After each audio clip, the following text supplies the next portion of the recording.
What up, everybody? Y'all know what time it is, man. It is officially 8 o'clock on a Friday evening, so y'all know what time it is, man. It ain't time for the best podcast, man. It's time for the worst, huh? The worst.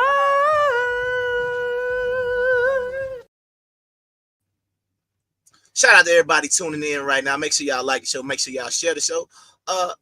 Good homie, take yourself off of mute there, good brother. I know the people want to hear you, man. I know you got some gems you ready to reveal. Okay, yeah, there we go. There we go. There you is.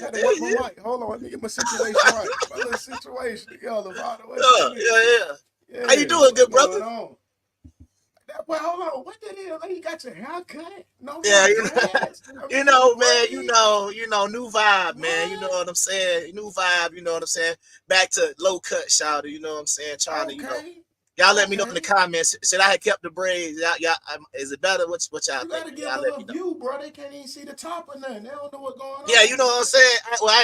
I ain't got everything officially lined. I did a little something with the beard, but I ain't. Okay, so it's there, but you know what I'm saying? The waves ain't back yet. Just hold on. I got you. There we go.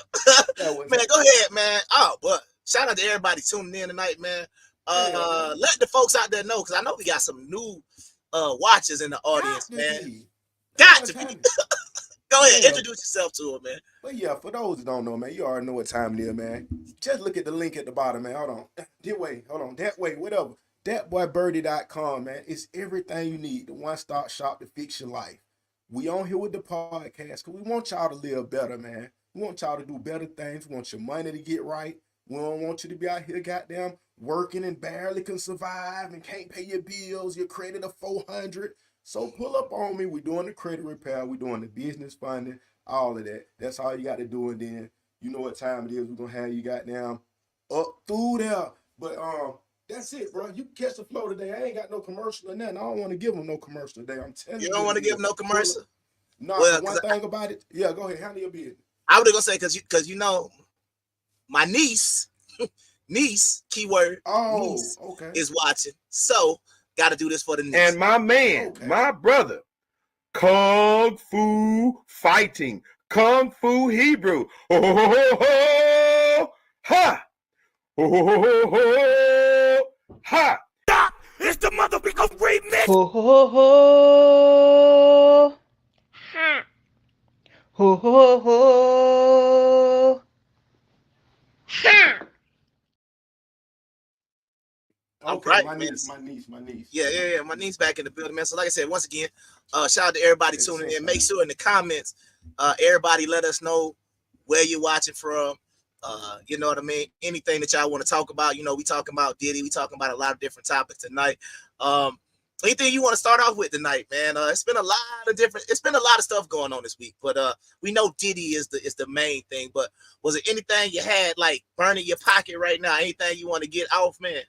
I mean, most definitely. Hey, yeah. Whoa. We starting off the night like that with the super parties and all that. Yo, man, we ain't gonna be able to do that, man. I beg your pardon. Okay, but nah, man. It been everything, man. I think the Diddy situation is a hoax, man. You know what I'm saying? Again, man, the 54. We just talked about this last week. You said 56 were wrong for Shannon Sharp. You said, remember 54 for R. Kelly? So it's 54 with R. Kelly too? Yeah. Ain't that when he got locked up? Okay, so we gotta go. Is it locked up? Okay, now quick question. Is it locked up, or is it indicted, or is it arrested? Oh man, well shout out to Ghana in the building, man. Aquaba for everybody tuning in over there, man. Aquaba to the podcast, man. Y'all know what's happening. Yes, yeah, that means welcome. Aquaba. That's what that means, man. Intrigue. Yes. Yeah. I'm learning. Shout out to new viewers, man. Shout out to new viewers, man. We trying to see what's happening. But go ahead. What was you saying? What were you saying about the 54? Oh yeah, you trying to be don't try to be so specific. This ain't all about being specific. We just talk about the age of the arrest. Okay. I got you. So we gonna say 54. All right, we gonna say 54. Yeah, cool. Wait, hold on, but real quick, we going into Diddy now? You want going to Diddy now? What? Nah, we We need a warm up topic, man. We need, you know, it's like, man, we got to warm up like yeah, this, we need a man. free Let's throw. get the people something, man. Hold on. Here we go. Don't be scared, but Here we go. Halloween 2024 is on Friday the 13th for the first time in 666. Most definitely, yes, man. That's why I put the orange on, because we breaking it out with the orange tonight, man. So this is a night to remember, man. Halloween. Well, hold on, what we Okay. got? August, September. This next month. Yeah, it's next month, yeah, man. Right before my birthday, man. Yeah. So don't be surprised if we have another celebrity death On Halloween? Are you calling that now? You said it could be somebody gonna be up out of there on Halloween. I'm calling that now. 666. Somebody's out of there. All right, well, ladies and gentlemen, y'all heard it here. Sorry, celebrities. I hate to do y'all like that. Damn, I hate to do y'all like that, man. Y'all got to get out the game, man. Quit signing up on Faustian bargains, man. Oh man, that's what we talking about tonight. All right, Nah. So we good. What is this? This look like, is that Amber Rose? Yeah. Her, Iman Shumpert, man. We're gonna keep it light tonight. We just keeping it light, man. We just throwing some out there. So hold on, quick question. So he stopped dealing, or we know the situation with the Tiana Taylor and the child support and all that stuff, right? Right. And now he decided to go back to Amber Rose. What you mean go back? Oh, that's his Not go.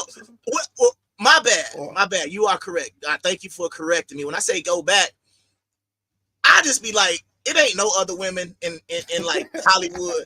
Cause it seemed like, bro, like it's 5 women in Hollywood, bro. Like they just pass around the same 6 or 7 women. Like Amber Rose done being with. I mean, come on, bro. I mean, is that the first thought though? I mean, my thing is this: Mm-hmm. is marriage even what it's cut out to be? Woo. Well, you want to go say? Go ahead, I'm listening. You go through all of that only to be back on the beach with somebody you were like, I wouldn't even fuck with Shawty for real. Diddy, like, I mean, is that each one of their last hope? I mean, you know what I'm saying? But I really want people to see this though. Okay. You could be such a hot topic. Both of them been a hot topic before. Mm-hmm. And man, you get to the start winding down. Okay.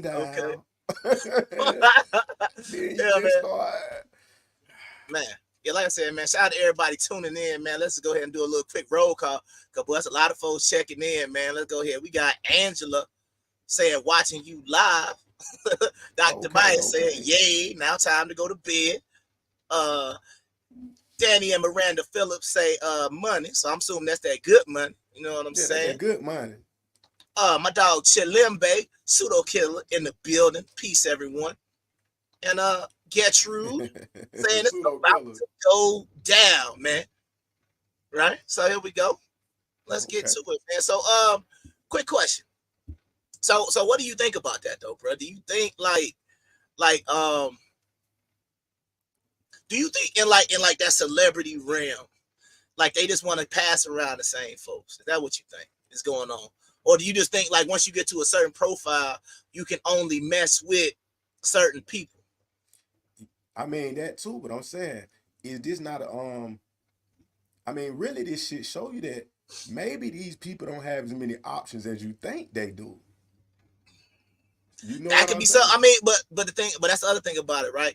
We could be time for the niece to go to bed. Got it. I think I don't want to use the word fantasizer, but I think sometimes we do glamorize celebrities. But when you look at like what they doing, it's almost like you said, they pass around the same 3-4 women, same men with everybody else. So like you said, maybe it ain't as great as what it might appear. You know what I mean? Like, because if Iman Shumpert was dealing with Tiana Taylor, right? Right. And now he gotta basically get with a used up Amber Rose. Like, I mean, you know what I mean? It's no disrespect, but like they say, from the NBA, you was a star. The 5 years after the league, you broke. This what we trying to. That's the only reason I presented this pick right here. I want people to see how it can go from sugar to shit. You know what I'm saying? You got to just really, you got to be literate with that money. Absolutely. You got to think about tomorrow, man. You know what I'm saying? A lot of people ain't thinking of none of that. Mm-hmm. You know what I'm saying? I 100% agree. I would just point this out to say, well, kind of go back to what we talking about last week, but then I just forgot Amber Rose is not a white woman. So I was just like, well, never mind. I can't tie it. We tied in the interracial last week, but allegedly she's not Her daddy black, right? Oh, I don't know. No, she's supposedly black. Allegedly, she's Allegedly. black. So allegedly. Right. All right, cool, man. So Let's see. Oh, what is whoa, this? whoa, Is that Glorilla? Whoa. No. That's not Whoa. Glorilla. Damn, no. I was like, who is that? No, hey, but the message behind this right here was this. And damn, I hated it started off so early. Like it's goddamn, it's pulling out quick. She white, straight Italian. Oh yeah, she Italian and French or something. She used to say, you know what I'm saying? But You know that's what? Amber Rose. That's what Google is for. Let's see. But this is the Go ahead, scenario. I'm listening. Yeah, go ahead and see what her ethnicity is and shit. Yeah, that's what we doing. Go ahead. I'm listening to you. Okay, but what's been going on is you say you've been out here dealing around on these dating sites or some shit like that, or even just typical Facebook and YouTube and Instagram, whatever you may be looking on. If it's Twitch, what it is, the Comic Cons, whatever. But look, right, so go ahead. Hold on, before we go about Amber Rose, I was saying, have you noticed that this is always the typical picture? Yeah. Nah. You saying that's the typical picture on a dating site? No. Oh, you talking about this is what? Go ahead. This is what the representation is in general. I got you. If you're a single man looking for a mate, Yeah. and let's just pretend you're looking through Facebook, I guess that's where regular people or Instagram or where you're gonna be Christian mingle. This is what's going on. And you know, we were talking percentages last week. I'm just saying is what is the percentage of this woman right here with this amount of young kids for the single man, we're just speaking. Okay. Versus you catching someone that has no children, because you're looking for something right now. Mm-hmm. Good or bad, I'm just trying to get it from a single man standpoint. The number of women I'm running into that got kids? I'm just saying, if you're looking on the timeline or anywhere, how would it seem to you? Is it typical that the woman's gonna have some kids, or you like, oh, it's don't have kids, or how? Nah, I say on my timeline, you gotta think, because we in our 40s, so everybody went to school with got kids. You know what I mean? So that's already a wrap. You understand what I'm saying? Then the second generation, right? I look at like the kids that I taught at the high school, the majority of them got kids. You understand what I'm saying? Because I know I be talking to them, they be like, yeah, man, my daughter about to turn 5. I'm like, you got a 5-year-old daughter and I still ain't got nothing. Like y'all beat me to get. Like, come on, man. I know I was probably at that time probably about 7 years older than them at the time I was teaching, but I'm like, man, I'm talking about they got 5. Some of them got like 10-year-old kids already. You know what I'm saying? So I asked that because the theory is starting to get out. It's almost about to go out the window. Okay. But just real quick, Amber Rose, based on Google, says her father is Italian and Irish, and her mother is from Cape Verde. So, are we considering Cape Verde African? It's white people in Africa, ain't it? Most, I don't know. We got a lot of Africans. Seems like we got a lot of African in the building. I don't know.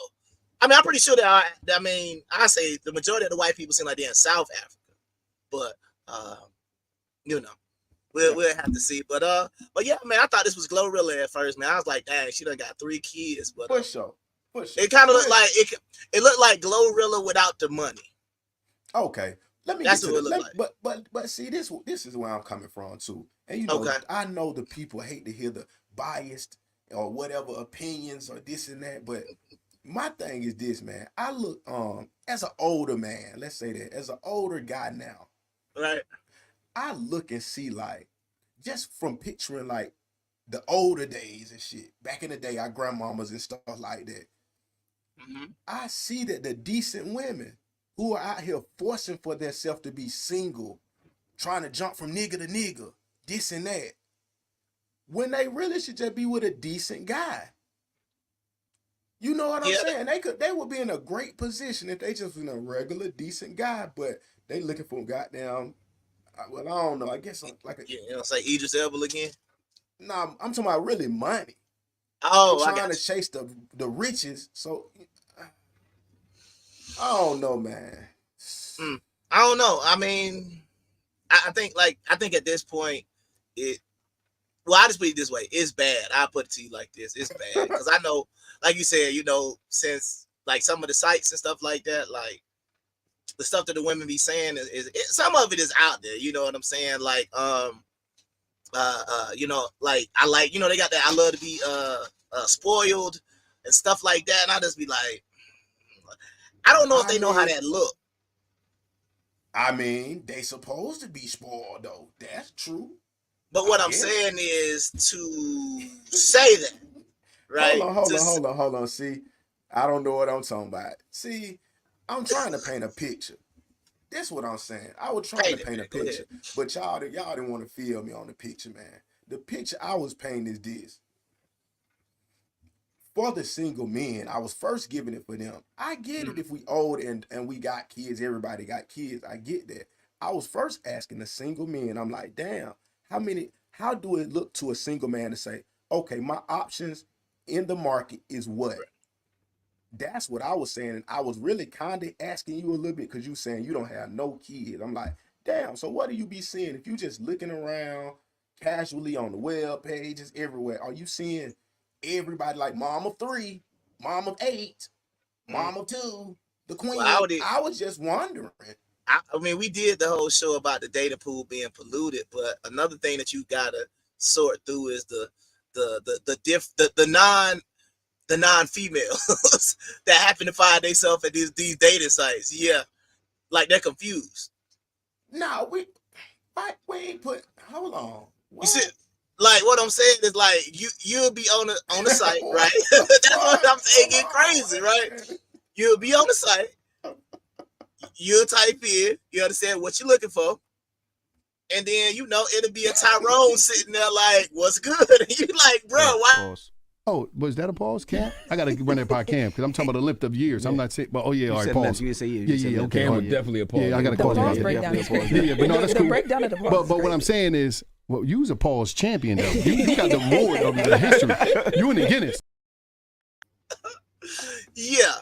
So what I'm saying is, you'll be on the site and it'll just be a straight dude on the picture. Like, you're like, why do we even have to sort through that stuff, man? Like that be my thing, right? No, don't even put them. No, I'm just saying how bad it is because you just want to focus on the women with kids. I'm like, bro, honestly, a take that somebody said that was real interesting. Said that's why he only deal with women with kids because then he know their biology is correct. I mean. I'm not picking no sides. And look, that's what she say. What she say? The quality on your social media, the feed is whack. Yeah, I'm on the dirty section of the social media. Okay. Yeah, I'm in the dirty section. I know that, but that's what I'm giving to y'all. That's why we made this show so we can have the good side of things and the dirty section. And I'm putting it out there like this, and I'm asking. The good side. I'm asking y'all, Jamina, Kung Fu Hebrew, do you see if you were dating, if it were for your sons or whatever, your nephew, do you see the opportunity of a lot of black women with no kids, or are you seeing like every picture say mom of 2, mom of 6?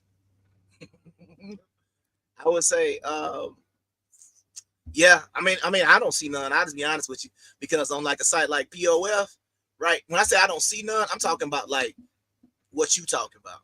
When I say I don't see none, I don't see anything different than that. That's what I'm saying. I see exactly what you talking about. I don't see, 30 decent, you know what I mean, kind of stuff. But I mean, they're gonna be like, well, wait, it always come back to the same thing, right? Where are you looking? Is gonna be the first thing people want to always discuss. Oh, well, you need to go to a better site, or you need to go to a better area, or you need to go to. But that's why I was asking earlier the percentage of how many can you even say is not and does. But but let me double stack what I was saying because she said I don't know what I'm talking about. I'm always knowing what I'm talking about. So let me say. Well, hold on. I'll tell you what a lot of though, because you were correct. I got to correct something from last week. A large portion of what you find on the site, and I'm just gonna use POF is What are you gonna pick? yeah, they ain't thigh bikers on this, man. Like I saw what you said. It was like no games played, no law enforcement. I like, oh man. I know when I saw the no law enforcement, I was like, yeah, that's what Bird was talking about. She's celibate, so They celibate. she's celibate of that. But look, you know that Go ahead. Kitty, but yeah, hello Kitty, but but what I'm saying is the second part I was saying with that, Right? like this woman right here, she is trying to be a supermodel. Hypothetically, we ain't judging her. We love her and her kids. Don't get it wrong, okay? Don't do that. But what I'm saying is that she should be with an average, just construction working guy. They got their family. No need to go into the clubs. No need of jewelry and Jordans. Well, I don't Y'all support see this where I'm picture. going? Yeah, I like it. I just don't support this picture because number one, you got all the sons got gold chains on. Number two, the one throwing up a gang sign, and he can see his boxers. Pause. Like what we doing right now? Like he might be 6. He can't wear his pants at his. Nah, we can't do it like this. Yeah, he so. banging. He banging hard. Yeah, early. already, Chef. Already at what you say? He about 5, 6. About 4. He about 4. Yeah. He a So big 4. yeah, big 4. All right. So yeah, that's just what I would say, man. I would say that it is a large number. I believe somebody put a comment and they said based on Google. Oh, you just put it up there. Go ahead. Okay, yeah. 50% of women in the U.S. don't have children. That's across the Ooh, board, though, right? Is that all women? You sure about that stat? Don't make me pull out my goddamn Twitter fingers. Yeah, nah, I'm about to say you can either research it and I talk and you read. What do you want to do? You want to look it up? Hold on. What's the situation? She said. She said Google says 50% of women don't have children. Almost 50%. But what we want y'all to do right now, hey, if y'all haven't already, make sure y'all sharing the show.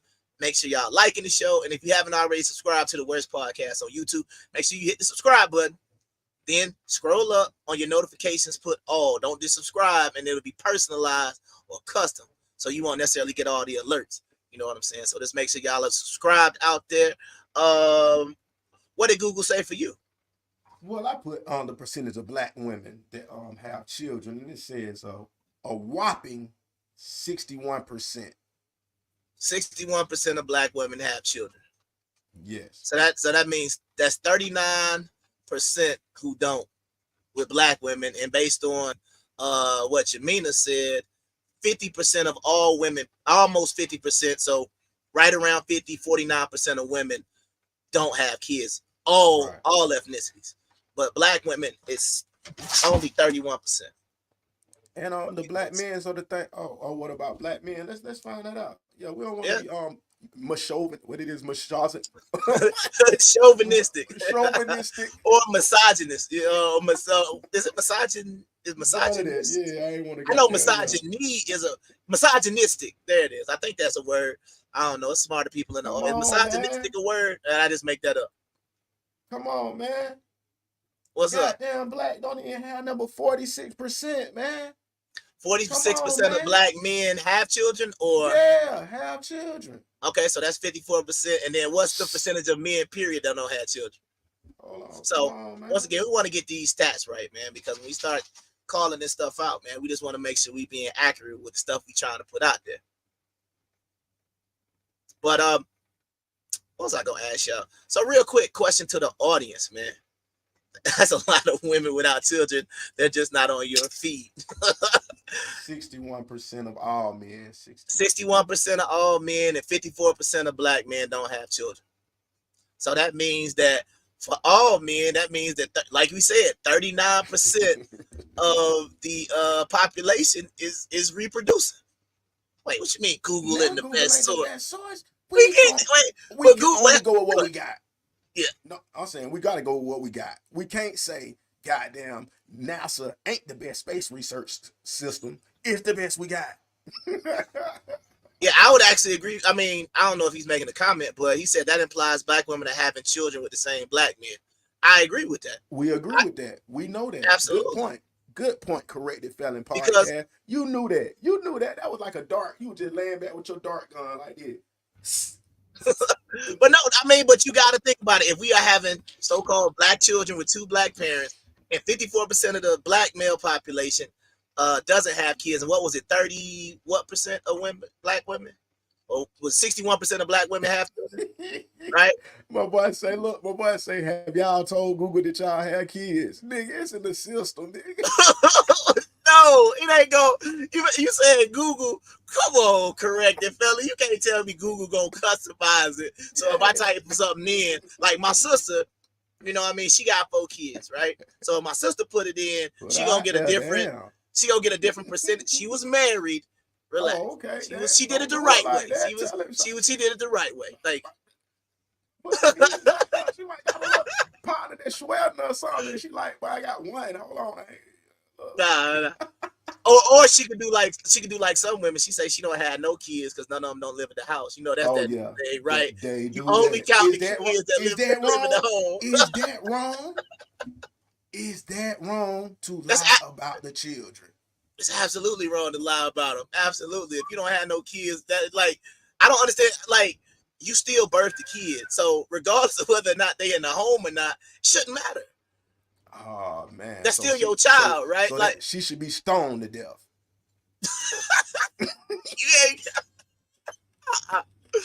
Oh man. Man, let's get this off the screen, man. Let me see what else you got. Let's go, 'cause that's fucked up. Hold on, man. Let me find some. Here we go. Why y'all judging Diddy? Stop acting like if he sent your ass an invite, your musty, thirsty ass wouldn't be front and center. That's for the women. And that's a good question because it's a nigga, like they say, niggas that be stinking, don't wash his ass. He got a check. He got a check, though. He got the VIP plug. He got the plug. Is y'all good? Is y'all letting that nigga Diddy put the baby ball on your back for 2,000? Wait, okay, so I think this is gonna get really bad, man, because allegedly, now this is what I heard before the show. It's reckless speculation right here now, right? Right. Allegedly, everybody's favorite Canadian, Justin Bieber, might get called to the stand because he might have got we need to make it a verb. Did he got diddled? He got diddled. He might have got diddled.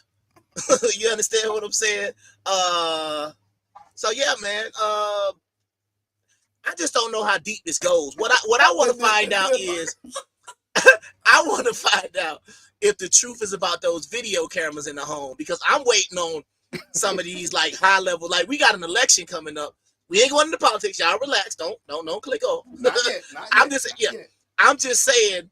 I wonder how many politicians, high celebrity profile, some of these team owners or some of these basketball and football teams, how many of them people we gonna see on them tapes if it's alleged that he had cameras in the wall? That's a freaky young nigga. That's a 69 guard. I don't know. Yeah, 69 guard. But think about that for a second though. We talking about for real, man. 20 years of debauchery that's probably about to come out. 20, like, you know what I mean? Like, and then what I'd be worried about is like, imagine if you was a cat that just, you left early, but you on the tape. And what I mean by you on the tape, you just there, you in the presence. And then after you, whatever, then, you know what I mean? You ain't painting the picture though, bro. Or you didn't have the imagination when you heard it. Hey man, take the brush out. I got it. Go ahead. Oh man. Yeah, because it made my mind just get outrageously goddamn anxious and goddamn worried and suspenseful. I was like, because look, we talking about a nigga with 1,000 bottles of the most potent baby oil they got, 754 dildo varieties. Woo, that's scary. Wait a minute. What? Hold on, man. Brother, what's that? What's that, brother? Go ahead. Hey, bruh. 74 different varieties. 754. Well, It's a freak elite. hold on one second. I can't even say what I'm about to say without this first. Yo, my nigga. Yo, the way you said it was crazy. We're gonna be petty. We can start now. Let me know. we can start now. So 740 different varieties of sexual object. I think that's insane, bro. I think that's insane. First of all, I didn't even know that many existed, first of all, but it's like, bro. like you gotta think about that. How many? You gotta pause me multiple times on what I'm about to say. How many ways can you remix a fake penis? Pause. That's wild. Yeah, that's wild, B. 740 different. Man, I don't even want to speculate right now because I don't want this. But we about to get the pause of the year. So yeah, let's to everybody watching in the audience, right? And this is and we can be fair. We just having a conversation. We having a good time. Like nobody's gonna, turn this into your boss or anything like this. But if you would have got now we understand the allegations and stuff came out, right? But 15 years ago, if you got an invite to the Diddy party, who's not going? Right. Would you have went to a Diddy party back in the day if you got an invite? You got to go. That you think it's all good, and you ain't suspecting no 1,000 bottles of baby oil. That's the last thing on my mind if I go anywhere. I am not thinking that a nigga got no baby oil. Well, you know how I am, man. What is the baby oil for? I don't want to know, but I know, see, my whole thing is, you know what I'm saying? Like it's one of the situations, like, you pull up to the party and it's like, yo, my nigga. Yo, the way you said it was crazy. We're gonna be petty. We can start now. Let me know. we can start now. Exactly, right? So, man. if we sitting there and we walk into the party, man, and then all of a sudden the thing, let me see, a little music playing and everything, and you just chilling, you know what I'm saying? Like, all right, shoot, I'm up at the Diddy party, I'm just chilling, right? You good? And it's like, oh, shoot, you want something to drink? I remember this party etiquette 101, right? Do not have no open cup. Yeah, I take a little beer that make sure they can pop the top, right? Cool. So you chilling, music and stuff going, and all of a sudden you start to see gallons of baby oil come out. You like, hold on, bro. What y'all about to do with that? Hey, man, where my valet ticket at, bro? I'm out. That's why we're headed with the story. But they got the big bodyguard, 6'9", no Diddy. Niggas like this here, hold on, boom. They just close the door. Like, hey, man, it's after hours. Come on, everybody got to come to the room, man. Well, I mean, what do you do? They don't call me the Kung Fu Hebrew for no reason. It's about to be like, whoo. I gotta knock somebody out, bro. I gotta get up out of there. I gotta jump out a window. I gotta go out fighting, bro. I can't. Oh man. I don't care if he got 7-foot bodyguards, bro. I'll be like, bro, I gotta get out of here. He already done made you drink that drink, bro. So, man. That's why I said I ain't drinking nothing, no open container, man. You gotta have a beer. Pop the top on it, man. Come on, let's slide, man. Okay, what we got? Oh man, you doing the David Banner versus Phil game? We'll come back. We're gonna leave him alone. Okay, what if go on and handle that right quick? Hold on. This is from Robbie Rob. It says, "What if they had a woman, P Diddy? What do you call that?" I don't have nothing. I don't really have nothing for that. What would I call a woman, P Diddy? Huh. So, all right. So my I'm back. Yeah, they say they call her Cardi B. That's what they say, but I was gonna be like, as a woman, P Diddy a stud. Damn. But he say what you hold on, what did it say? What if they had a woman P Diddy? Oh shit, yeah. I thought he was saying what, but you know what he's saying. What did she what if they do what he did? Well, yeah. Oh, I get what you're saying. So you saying like with the drugging and the other stuff like that. Yeah. I mean, because I think everybody let Cardi B off of that a while ago, but it is. It's a fair question though. Now I hear Dr. Tobias say, "What kind of question is that?" But reality though, it's like this: are we gonna chastise and say lock up the woman if she was doing that to niggas, just having them in the brothel? I think doing the 50 Shades of Grey. I mean, don't they say they dominatrix? I mean, I done seen them walking down the streets of Miami like a dog. Well, did anybody lock them up? I would probably say, depending on who it was, like that, it's not gonna be. I don't know, because you gotta. It kind of go to that great question when it comes to women. You understand what I'm saying? Like, can a man be great? You understand what I'm saying? Can he get audience? By a woman. Can a man be great?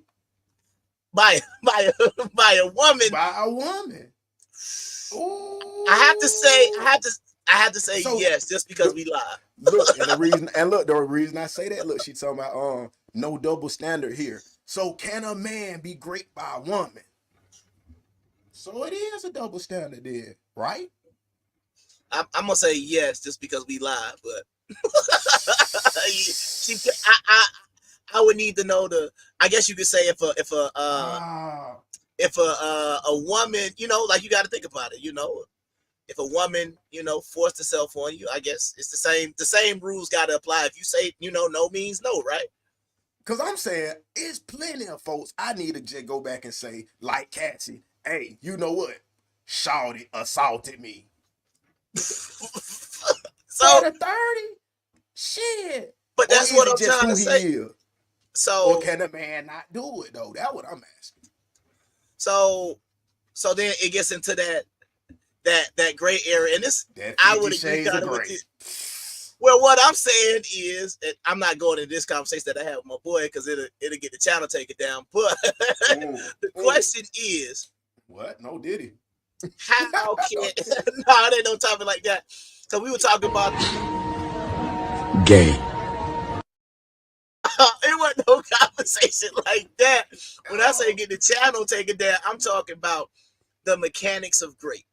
So what I'm saying is, let's just do a fictional character so nobody can get offended, but somebody's still going to get offended.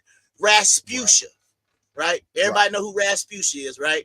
Yeah. And she comes to you and she's like, hey, bird, give me that thing.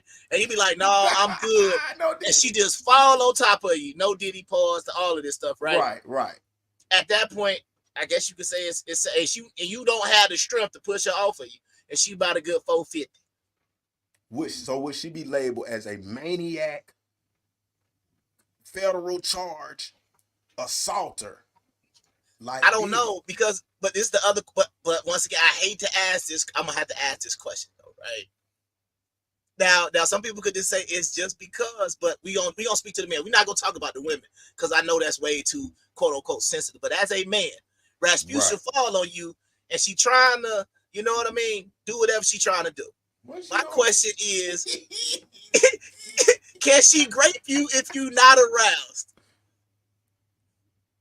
Boy, that's a lot of layers to this, boy. That's a lot of layers to this. You know what I'm saying? Like, because at a certain point, she can't just throw the rope in there if you ain't, you know what I'm saying? She can't just slide the rope in there. So my question is, I mean, what is in there? What is in there? Is it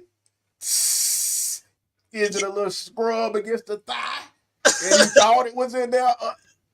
I'm just saying, and like, you prove it was in there? But that's what I'm asking the question. Bro, this shit get deep. Yeah. Niggas don't even think about shit like this, and that's what we saying. This is the situation we bring to the table. Niggas ain't even thought about that before.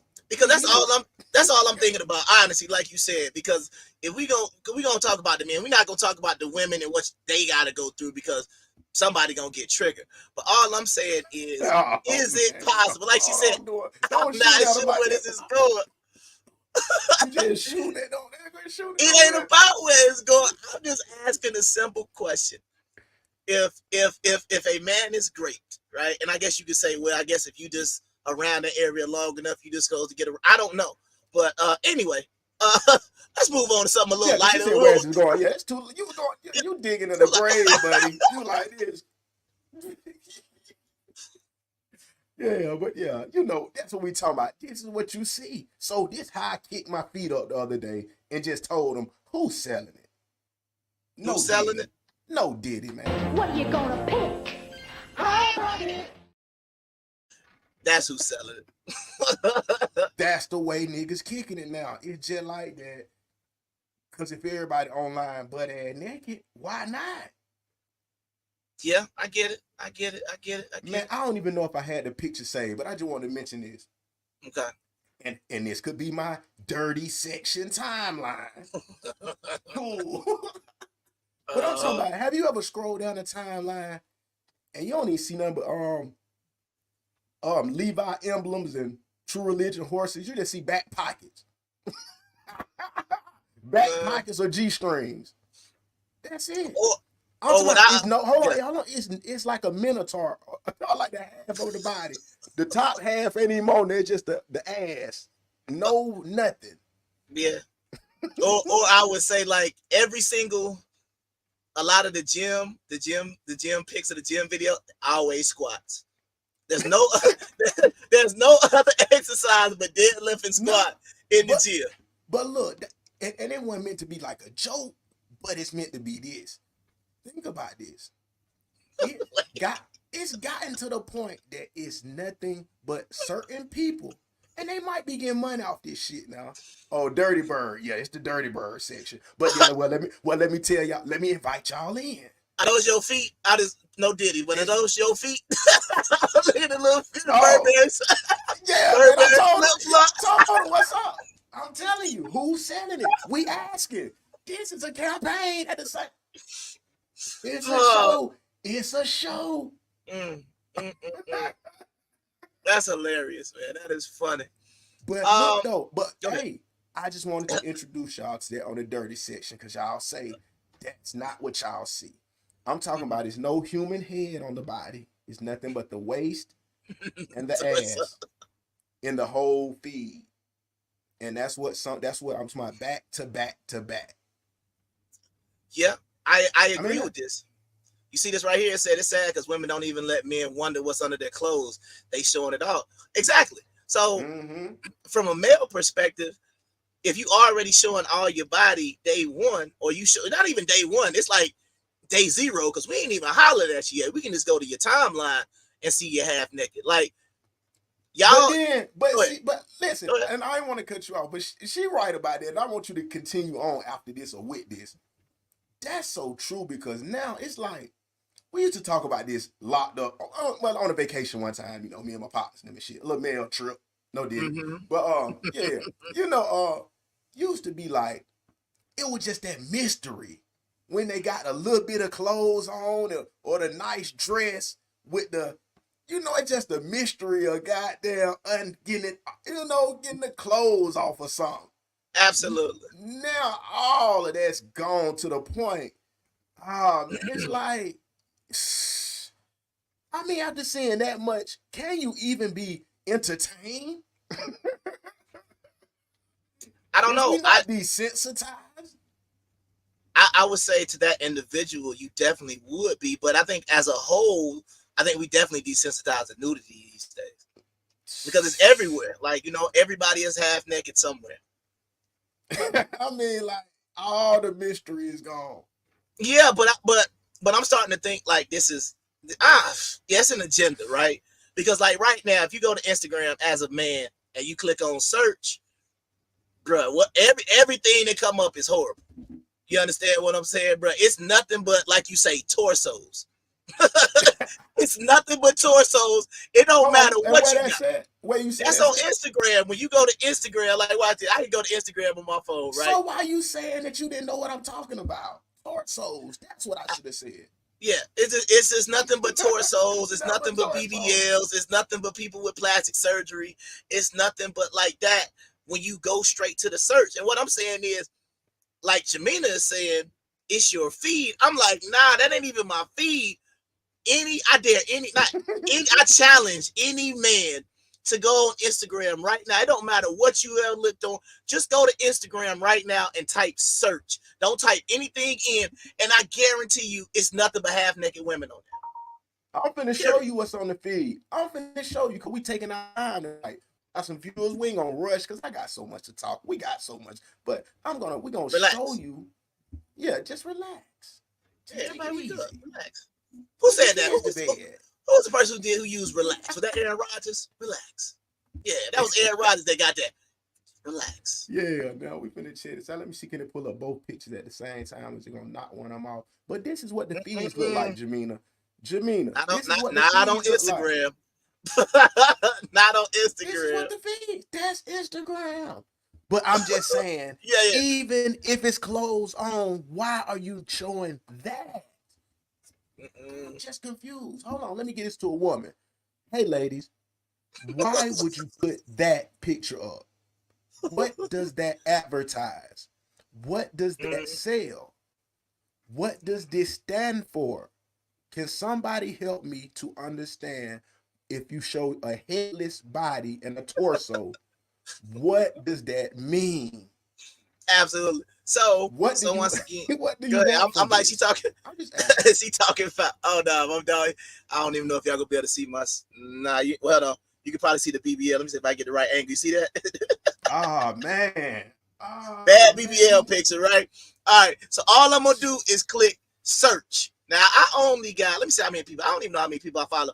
This Instagram, I follow 187 people I know. So when I click search, I don't do that. Hold on. What she meant? I don't do that. But why do they do it then, Jamina? That's what we asking. What do you think as a woman? I hear, okay, they say because they want attention. Is that it? But they say they don't. They say a lot of people say they don't post pictures for attention. They post it for themselves. Attention? But that's what I hear a lot when if I talk to a lot of women. Do that. Huh? Well, I'm just saying, like, you got to think about that. It puts them on your feet. Nah, I'm talking about shouting. And sometimes it can also depend on who you follow, but at the same time, I still challenge any man to go on their feed right now. What I'm asking is this. Even the women. But look, I'm trying to kind of put two pieces together to this puzzle. Okay. The first part was saying, as women, I'm asking, okay, why do those certain women do that? And I'm saying also, I think some of the older women maybe. What's the verse? Titus 2:3-5. You need to be telling the younger women what to do.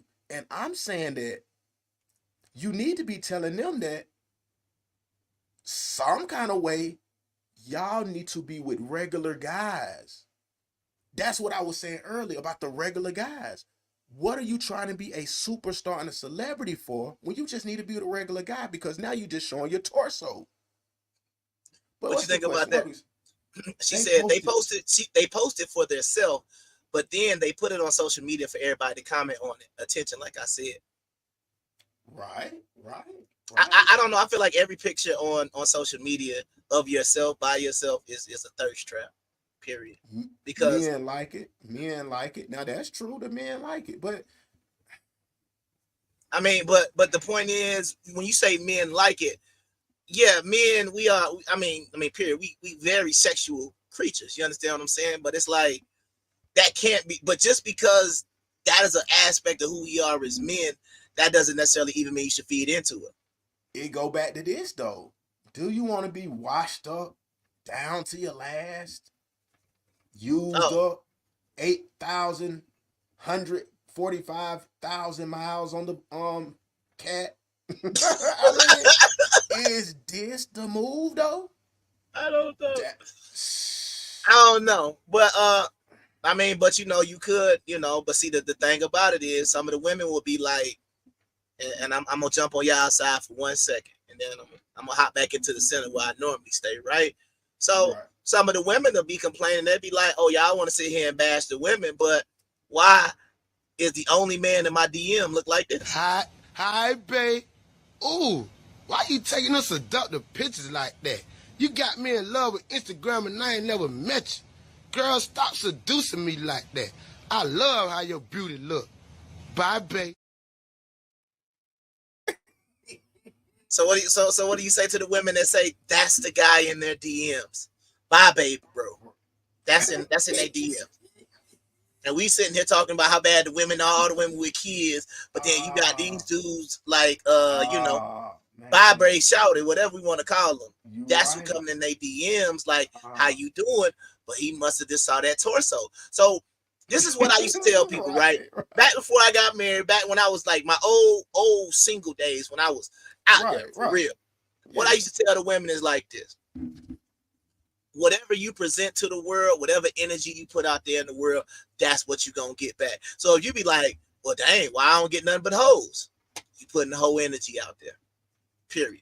You understand? Why I don't get nothing but cheaters? You must be, you know what I'm saying? Like, you got to start thinking, if it's one time for it to happen to you once. But if we see a repeating pattern, because you got to think about it, the only person you can pull is the ones that are available to you. You can't pull nobody outside of who is not available to you. So if you're saying, I don't have any options but trash men, you might want to check yourself. If you're a man and you saying, I don't have any options but trash women, you might want to check yourself, period. Because to me, it is a representation of who you are. But you want to know something, and you brought up a valid point. And you kind of led into something that been on my mind. I heard a saying, and now I kind of get it, that women dictate who the men want to grow up to be based off of who they date. And I want everybody to think of, like, take a little second to think of that now. Because if it's rare that you see the women wanting the doctor, or hold on, let me see. Well, no, the doctor is always going to be hopefully an option. I know they had to pop the balloon that blew that, but doctors still normally still. It's like it's a scenario like this. It'll be this guy that's in your middle school. He just loves you to death. He brings you roses to school on Valentine's and everything. When all the thugs just slap you on the butt. They don't care nothing about you, pulling your hair, trying to get you to go under the bleachers. But that's what turns you on. That's what your mama like. And your grandmama. So again, I'm telling you, the women dictate who the men want to be. Because if everybody was going after the guy who was a plumber, no pun intended, or the guy that was the construction worker, more people would work. That's why we have so few people that's getting into the trades and getting raised by the single mothers who are not making kids, or making the kids that's reading, the boys, let's say that's reading on 4th grade levels. I got a question. You use the analogy of the construction worker, the plumber, the regular hardworking guy, the 9-to-5, the blue collar guy, right? And and you want to make a point to say more women should make this the example of the man they want to date, right? So my question is, what would be the woman example? Like, we should be if we don't want to celebrate the BBLs, the half torsos, the half naked, the celibate, what type of women should we be celebrating as men to balance it out? Because we're not supposed to be with the IG models. We're not supposed to be with, like you said, you half naked. You're talking about no law enforcement on your timeline. We know we ain't supposed to deal with them.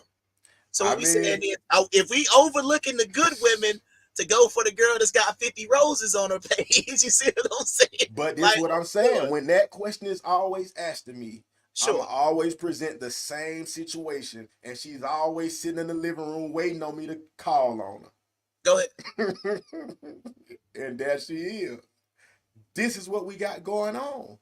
But do the men want them? With the point you're saying, do a man want her, or does he want the model on IG with 10 BBLs and lip surgery? Now we gotta go ahead and we gotta get. Now we talking. Okay, because this is what we gotta do. We need for the women to understand one thing, and this is something that I think we talked about before. If I am serious about a woman, right now, we know we're not going to even really talk about sex right now, but it's a part of the conversation. If you're really interested in a woman, right, Model. you have to ask yourself this question. The women who are getting the attention, the BBLs, they half naked and stuff like that, you saying they're getting all the likes, all the comments, but like somebody always said, where are all these Instagram models? Where are all these women? Like, nobody's marrying them, right? So if your goal as a woman, you say, oh, I want to be like the Instagram model, but I want to be somebody's wife, that shouldn't be the blueprint of what you look for. You understand what I'm saying? So what I'm saying is a lot of times women will confuse the attention that a half-naked woman gets because, just to be honest, men is horny. You understand what I'm saying? Men are very sexual creatures. That's what it is. But don't veer off the road. Hold. Get back in the road, boy.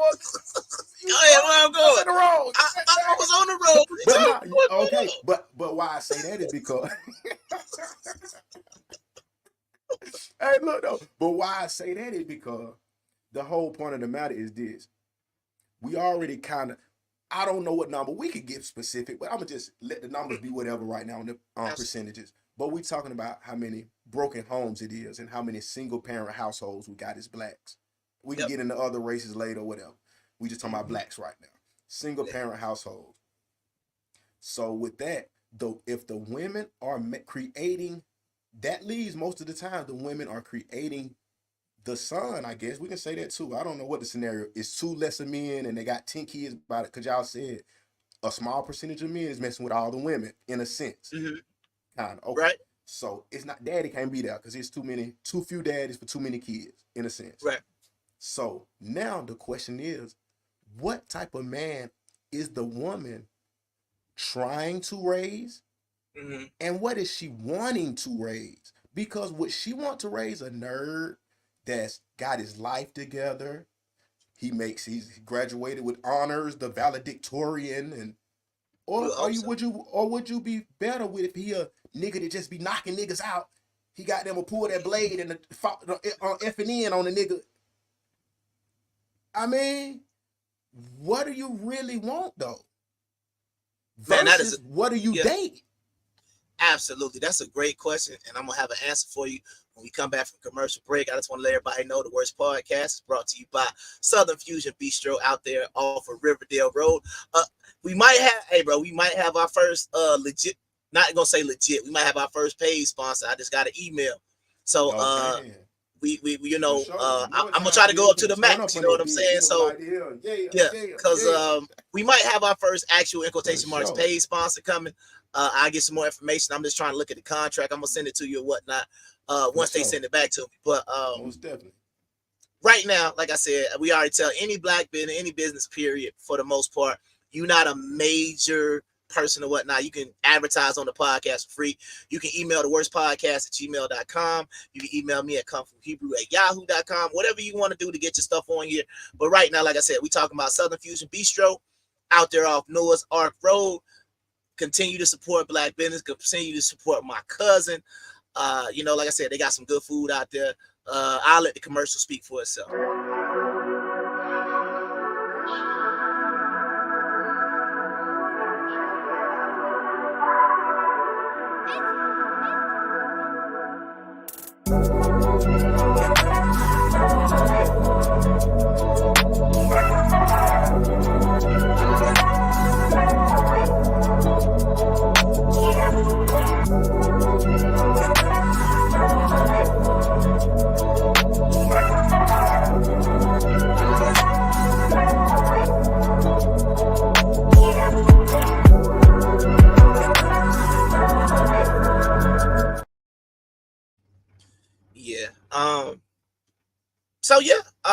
So now my answer to the question that you answered, I think what we're seeing a lot of right now is we're seeing a lot of reflection of what we have. Now, I'm not sure if the people in the audience would disagree, but if we were going to say generally women are more emotional than men, right? If we were going to say that, then raising, and you're on mute, by the way, raising a little boy in an environment where there is nothing but emotional women around, it's got to cause him to be more emotional as a man. So what I feel is going on in a lot of these scenarios are women are sometimes not by default. Now we got the one lady who had her son, I know we played it on here before, the girl that's got her sons in the line to the little his little son be twerking and all that. I know we seen that one, right? Oh, yeah. Yeah, we got that. So we know it's women out here that's actually getting their sons to be throwed off. But what I'm saying is, even in a normal environment, if there is no man, there's not really any type of masculine energy in the audience, I mean, in the household, then you got to think that you're going to be raising a more emotional, more effeminate man. So that's what I think is going on. So I honestly think that a lot of the men that are coming up now are the men that the women say they don't want, but these are the men that are being raised in our household these days.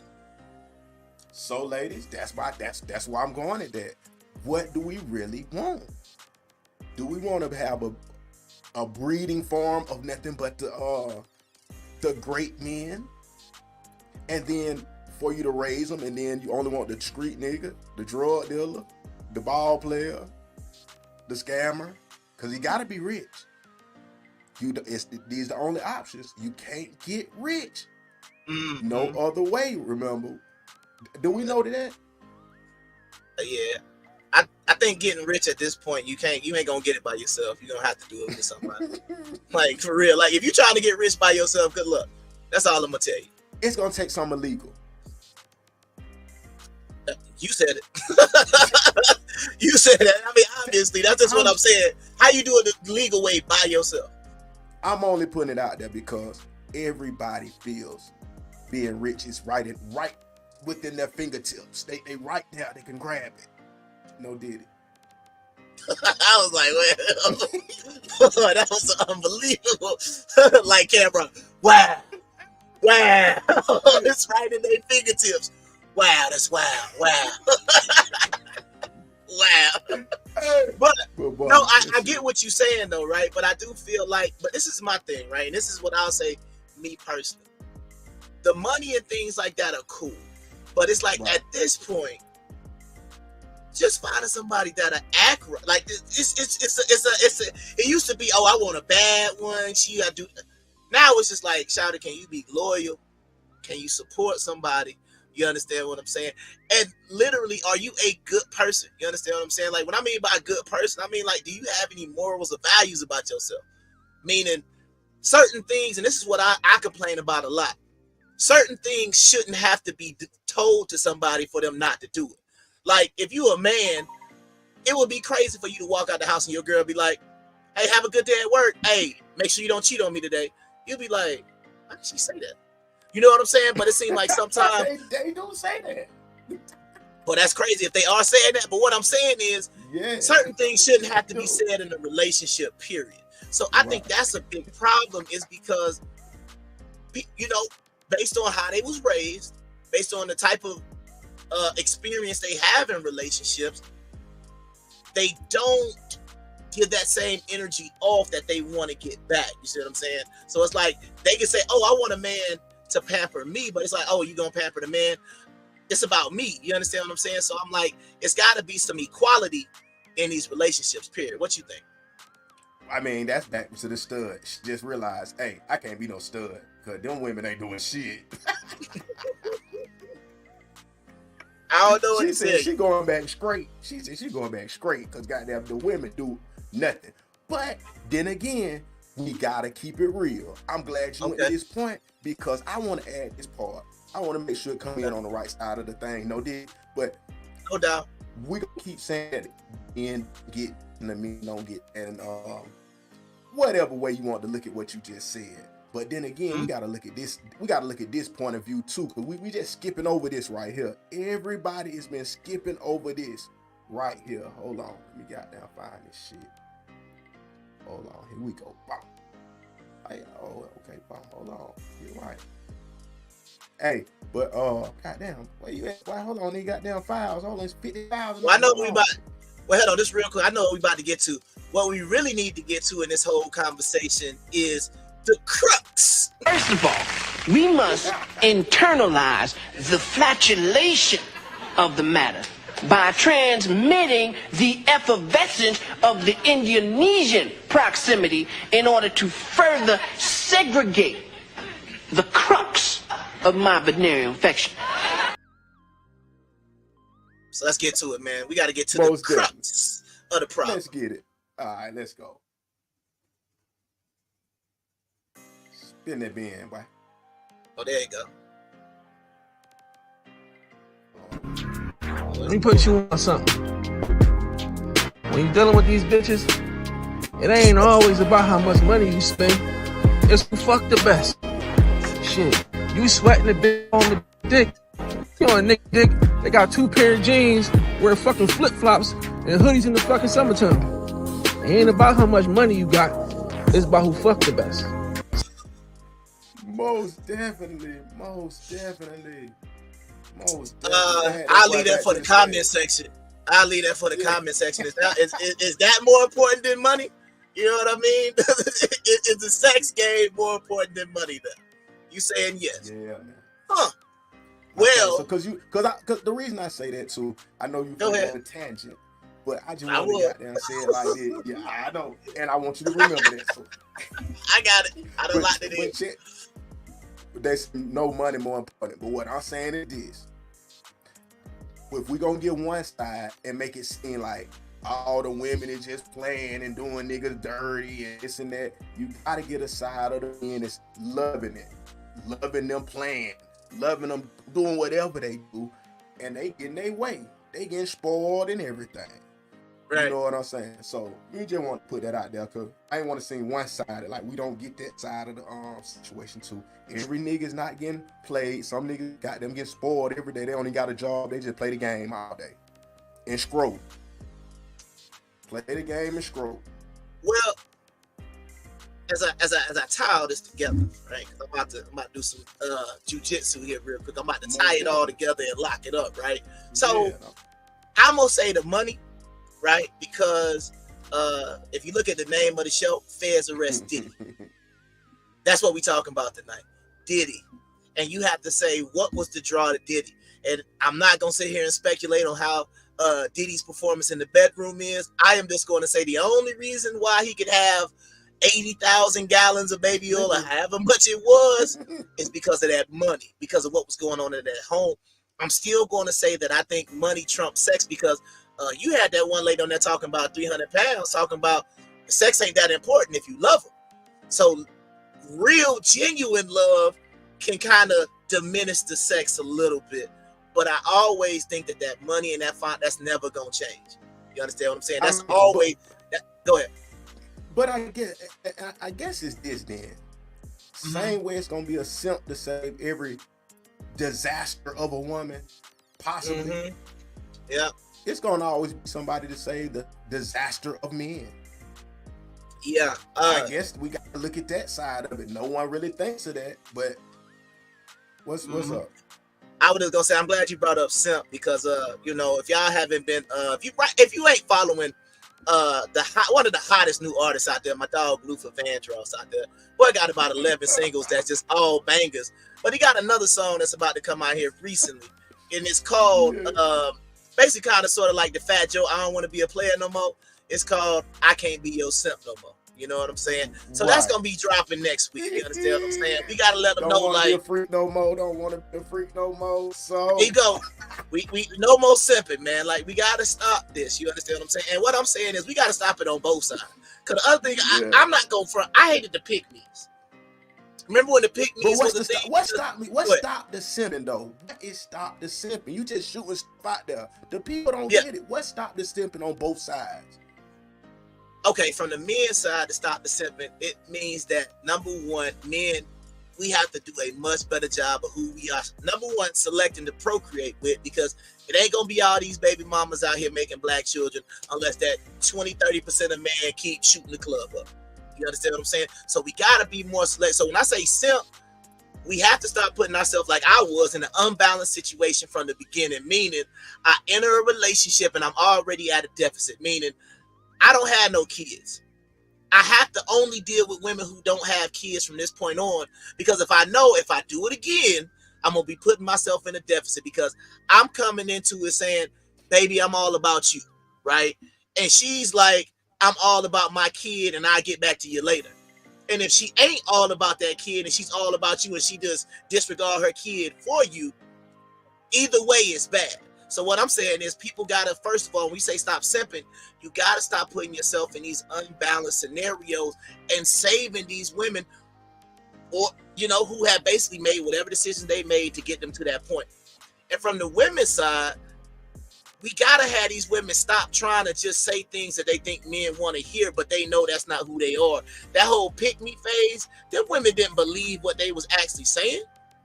They was just saying it because a lot of them didn't. Go ahead. What was the grounds of the pick-me's era? The pick-me's used to be like, yeah, y'all women out here, y'all need to, like they would basically be kind of going along with whoever was popular. Like that was really when Kevin Samuels was real popular.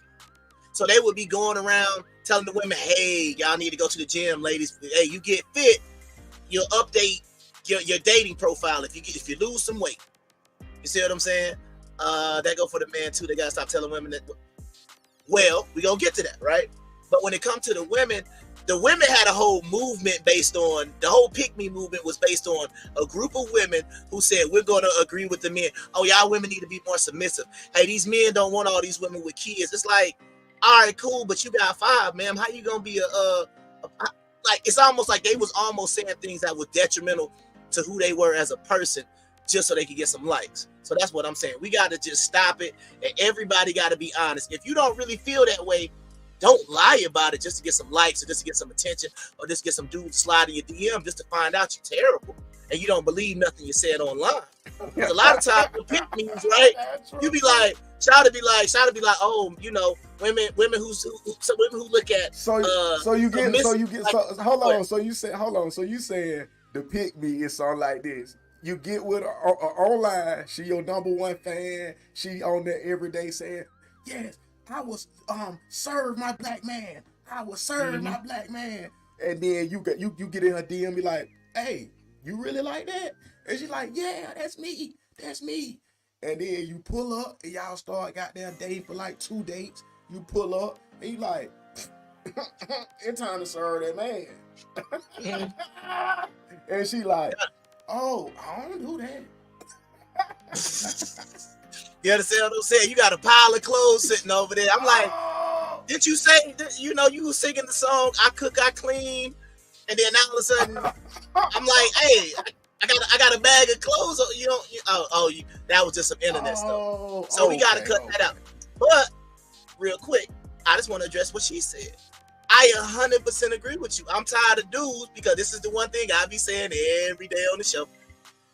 A lot of men promise, hey, baby, I just want to be with you. I don't want nobody else. I'm tired of being out here like this. You the only one I want. You the da-da-da-da-da. You know how they talk to you. But then you go check their DMs or you go check their phone.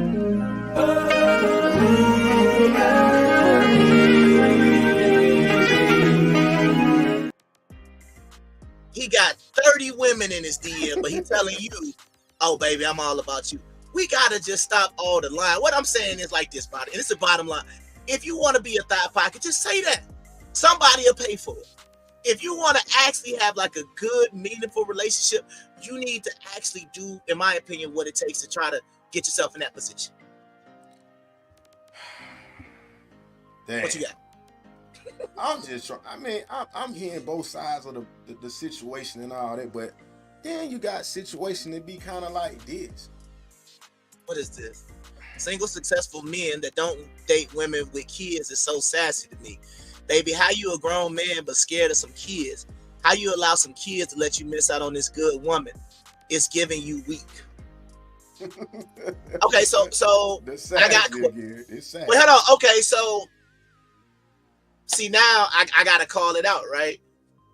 She's calling men who don't date her sassy, but if I'm not mistaken, she got her boys in leopard print that matches what she got on.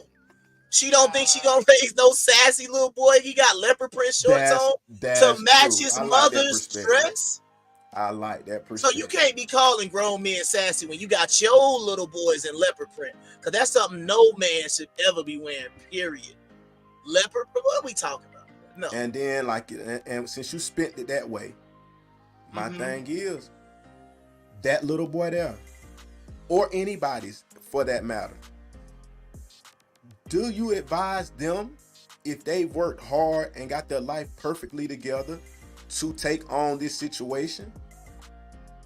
Or is it that it's like, well, she might be good because she know how to cook a little bit, and what's the benefit if it was your child? Yeah. Now that's my whole thing, but it's like when you talk about the child, right? Even go to it even deeper than this, bro. What I'm trying to say is this. The stuff, what about what she's saying makes her a good woman is my question. Is it her body?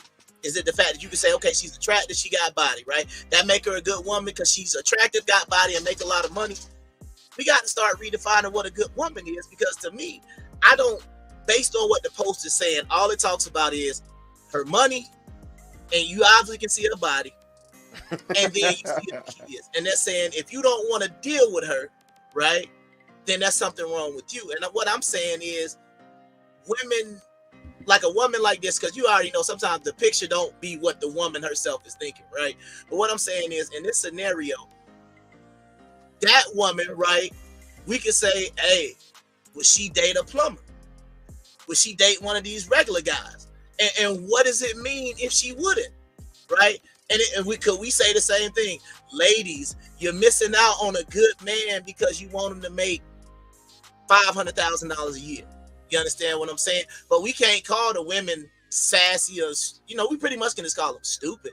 But you know what I mean? Like, what can we call? Like, it really is no comparison, because it's like, ladies, if we had the same meme and we said y'all are missing out on good men because y'all are too focused on money, oh boy, you just broke then. All right, okay, all right. All we'll see, if you do that, all we're gonna do is see this.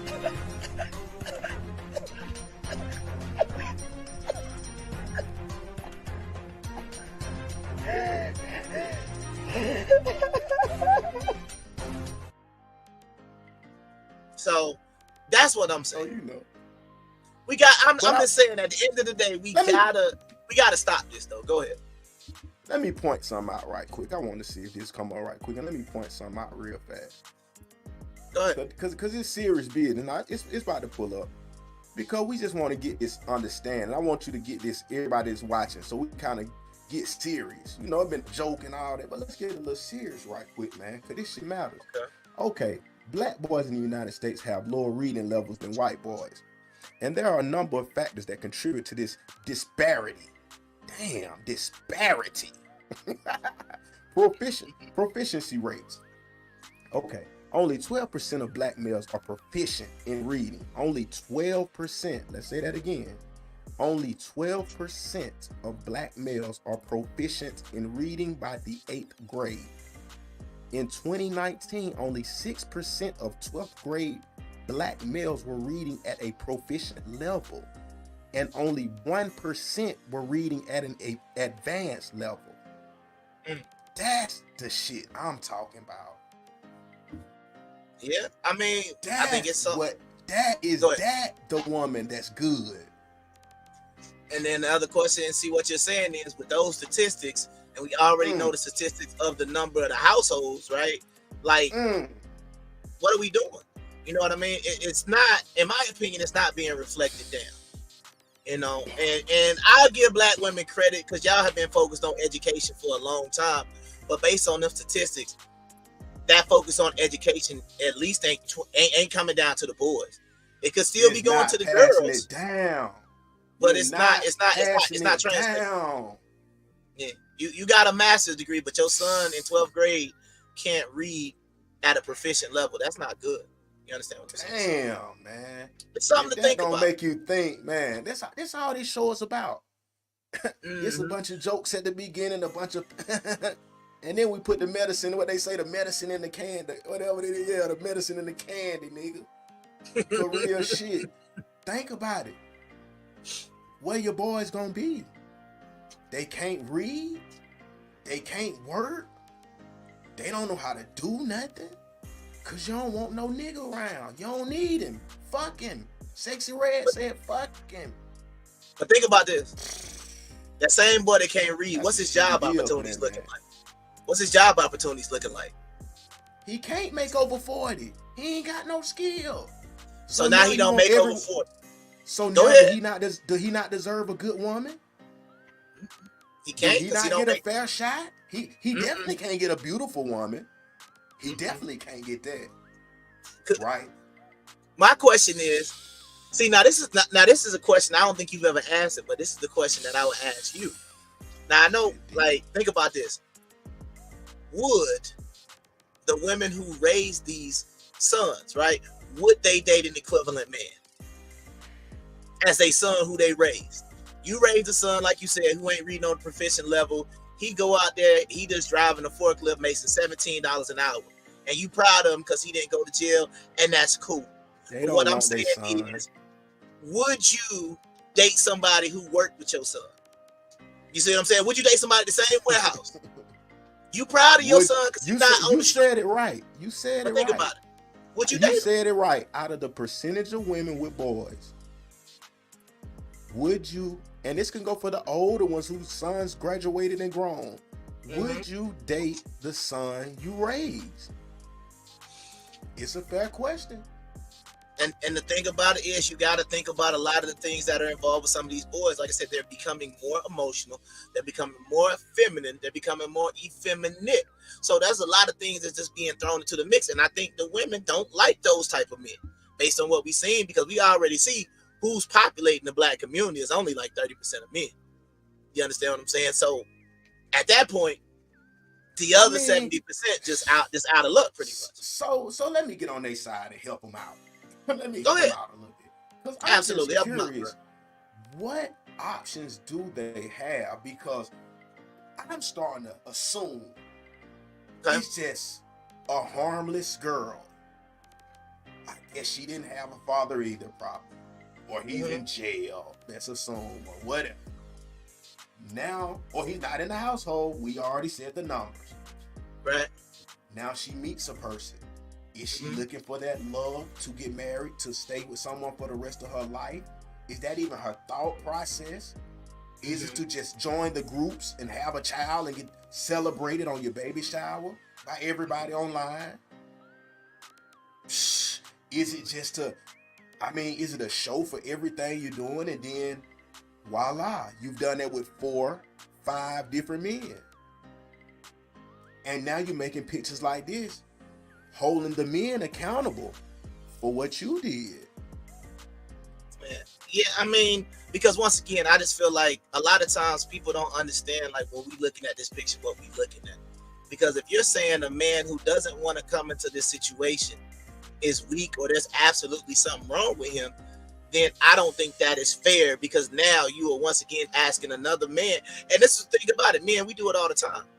We take on other men's responsibility all the time. It's way more common for a man to take on a woman like this than for it to be the other way around. Or like how we, like, if we're going to say women with children are going to be pushed to the bottom of the dating pool, what I'm saying is women with children still get way more play than, like you say, that guy who doesn't have the finances that they want. You understand what I'm saying? So that's just all I'm pointing out. Well, hold on. We got a guest appearance from goddamn Mongoloid. We got Mongoloid. You boys gay, bro. Shout out to Mongoloid Mike checking in to come up here and say something sweet like that, man. We appreciate it, bro. So, come here, sweetie. Gay. We appreciate you showing up, man, and helping you produce the show. Thank you, Mongoloid Mike. We appreciate you tapping in. Thank you, but anyway, back to the whole thing. So we got to keep going. Now, this is what we got to find out. Now, what I want to do right here, let's go to your boy Diddy. What did P. Diddy grow up with both parents? Do you know? Whoa, boy, I don't even know if I had the other footage, but I don't know about both parents. But what they have been talking about is what him and his mama been doing. Okay. They say him and his mama got like a close connection. Okay. So here you go right here. It said Combs was born and raised in Harlem, where his father was murdered when he was 3. So we just saying that, you know, a lot of these statistics is bad in these type of scenarios. And I know some people say, oh, I did it, you did a great thing. We're not talking about you. We just saying, like how they say the odds are against you. That's all we saying. We not saying nothing is gonna be absolute. If you got kids, that don't mean all your kids going to jail and they're just gonna be like no good to society. What we are saying is we stack the odds against us when we do these things. It just be like just getting pulled over by the police, right? If you pull up to the police and they pull up and you say, here's my license, here's my registration, yes sir, officer, good chance you're gonna make it out of there. Versus, you see what I'm saying? The odds will be in your favor if you're respectful. Yes sir, here you go, here's my license. All right, here's a signed ticket. All right, sir, you have a good night and take your ticket and go. Versus, oh no man, no, you ain't searching, no, I ain't showing you. Why you put? The odds are gonna then be stacked in your favor for some bad result. That's all we saying. So when we talking about the women who had these children and things like that, and we see more often than not, and I mean you could attest to this, I don't know, but would you say, and I don't even know if you had these type of conversations, but when you had to go sit down for a little bit, right?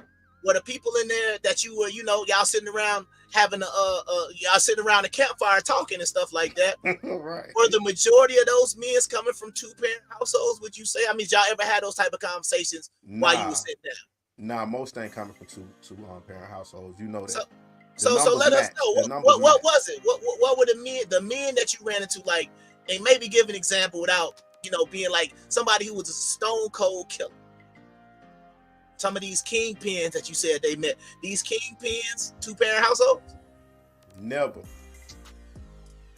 So all we trying to say, they say BMF. I guess that's the one. BMF. You Big Meats. Yeah, Big Meats and them is the only one. Absolutely. Now, but what I'm still trying to say is, because the bottom line is, it's not about bashing, right? It's about what is the solution to the problem. Yeah. But at a certain point, some of this gotta be said, but it's like it's like we continue to make the same mistakes year in and year out, and things keep getting worse and worse and worse for our families. And then it's just like, you know what? Nobody is really look like they concerned about actually trying to fix the problem, which is let's try to raise our children with both parents and actually make a move to that. But see, when you try to fix things and put life in the, you get a goddamn new picture talking about you boys gay. That's what we talking about. When you try to help the black boy, now you can't do that. You want to do that. You want to learn about the Lil Wayne not performing at the goddamn Super Bowl, but you want to break up your goddamn household. What are we talking about? You know what I'm saying? But that's what's. Hold on. But I got something. I want to show you this when you talk about the Puffy situation. I just want to throw this out here right quick. Because this matters too. Because it's another whole situation right here that we ain't even thought about. When you brought up his mama, you brought up some shit you really didn't even know you were bringing up. Hold on. Let me see what's going on. All right. Dr. Tobias said, according to Google, he was also raised Catholic and an altar boy. So we already know when it started coming to that Catholic church, it can get tricky. And then Chalembe said, I think you're trying to describe collective illusion in some degree. See, you know, Chalembe coming in here with these big terms. I'm gonna have to go Google what he talking about. Shout out to Chalembe, man, raising the IQ points of the chat today, man. Appreciate you. Go ahead, what we got? Yeah. All right, let's get it on chat. Freshly dipped though. This is just a little situation they got with Puffy and his mama, just how they were.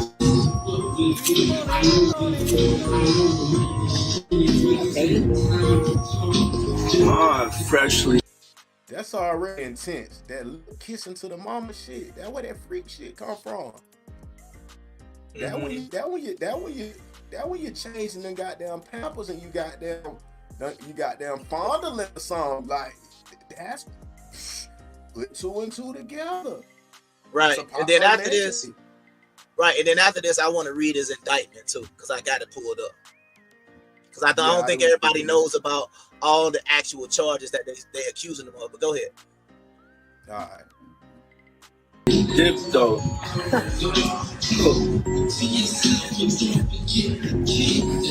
Did y'all peep that? The mother has on white nail polish, just like Carisha be wearing white nail polish. If you remember, in the lawsuit, Cassie said that Diddy forced the women around him to wear white nail polish because it looked good during the freak-offs. So it's very interesting that his mother is wearing the same white nail polish. Yeah, for real. Mon Duke know how to have a good time. Mon Dukes know how to have a good time. Wait.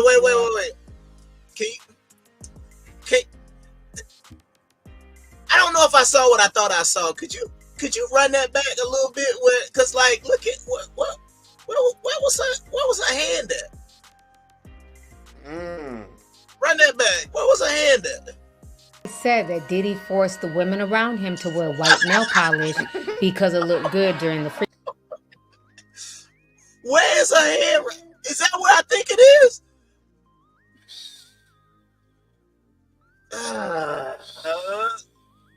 It looked like it. I can't confirm that, but it looked like it's in the Let's go back a little bit and see Virginia. how are they sitting. Okay, yeah, go back a little bit. I'm trying to see something like. What, she got a pill or something?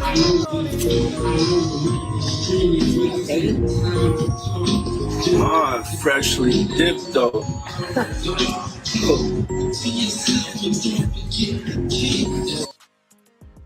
Oh, it might be the pill. I ain't gonna. Did y'all peep that? The mother has on white nail polish. Okay, it might be a pillow.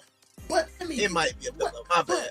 Bruh, is y'all missing the point of what they saying though? And this is allegedly. Bruh, what happened to these over-sexual women that is proud enough to get butt-ass naked online, bro? With 754 dildos in their room. This is what's on the feed. Only on the that's a crazy number. What will they do when a child is around, bro? We always playing games about how everybody's so freaky. That's why we put the thing up about the women. What happened when it's a woman like that and she has custody of a child? What happens then? I mean, well, we thought of that. But see, I think he definitely got 2 strikes against him. If he got if his mother was some type of freak like that, like I feel like he got like multiple things against him. Mother being the way she was, father was killed at 3, and then like Dr. Tobias brought up, he was an altar boy at that Catholic church. We already know how they be coming out messed up. So yeah, it can get ugly. But you gotta think about he probably raised a deviant with all of that stuff combined, like Captain Planet, with all these factors combined, but you gonna get a sexual deviant. But what I'm saying is, and I know this to be an unpopular opinion, I hear the beat dying down. It really need to come back in. It's all good. Choir beat, but it's all good. The thing about it is this: we can't just shoot past this like it's something small, just like how George Zimmerman just got off and walked around Florida like it's cool because everybody took it like it was something small. What happens when you have these over-sexualized women who can be on the level of Diddy? Mentally, they could, right? What happens when you leave them alone with little boys? What are they kissing on? What are they kissing in the mouth for? What are they? I mean, it's a lot of these scenarios, man. But it's like, you know what I mean? Like it's just a bad picture. But nobody want to talk about that. Is that where the gayness is coming from? Oh, yeah. Hold up.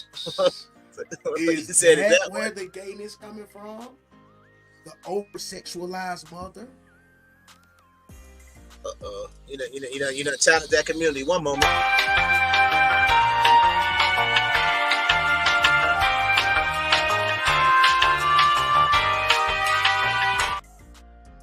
All right, we back. Yeah, we are. It's an interesting question that you brought up. Yeah, one that I think the people at home should just ponder.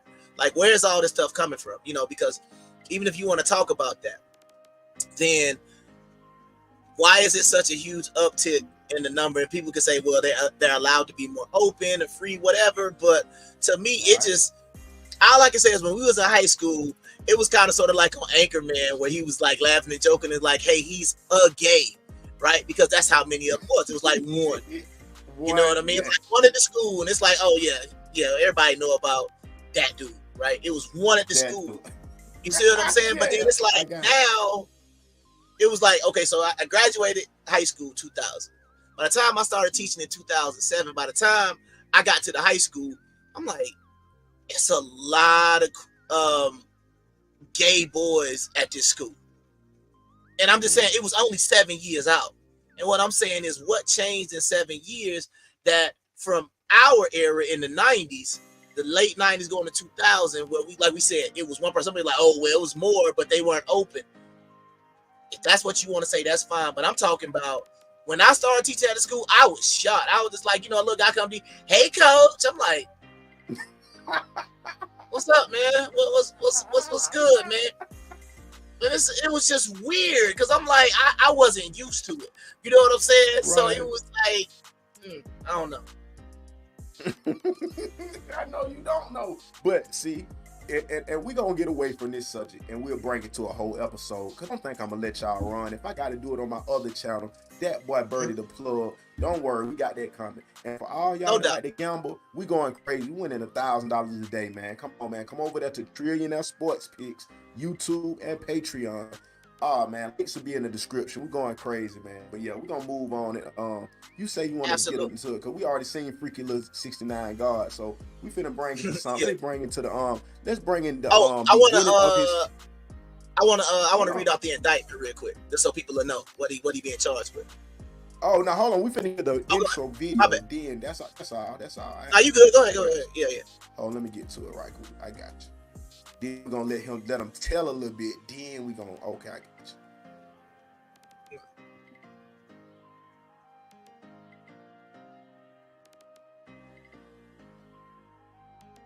Goddamn, spin. There you go. Get it, man. I'll get it. Sex trafficking and racketeering case against Sean Diddy Combs.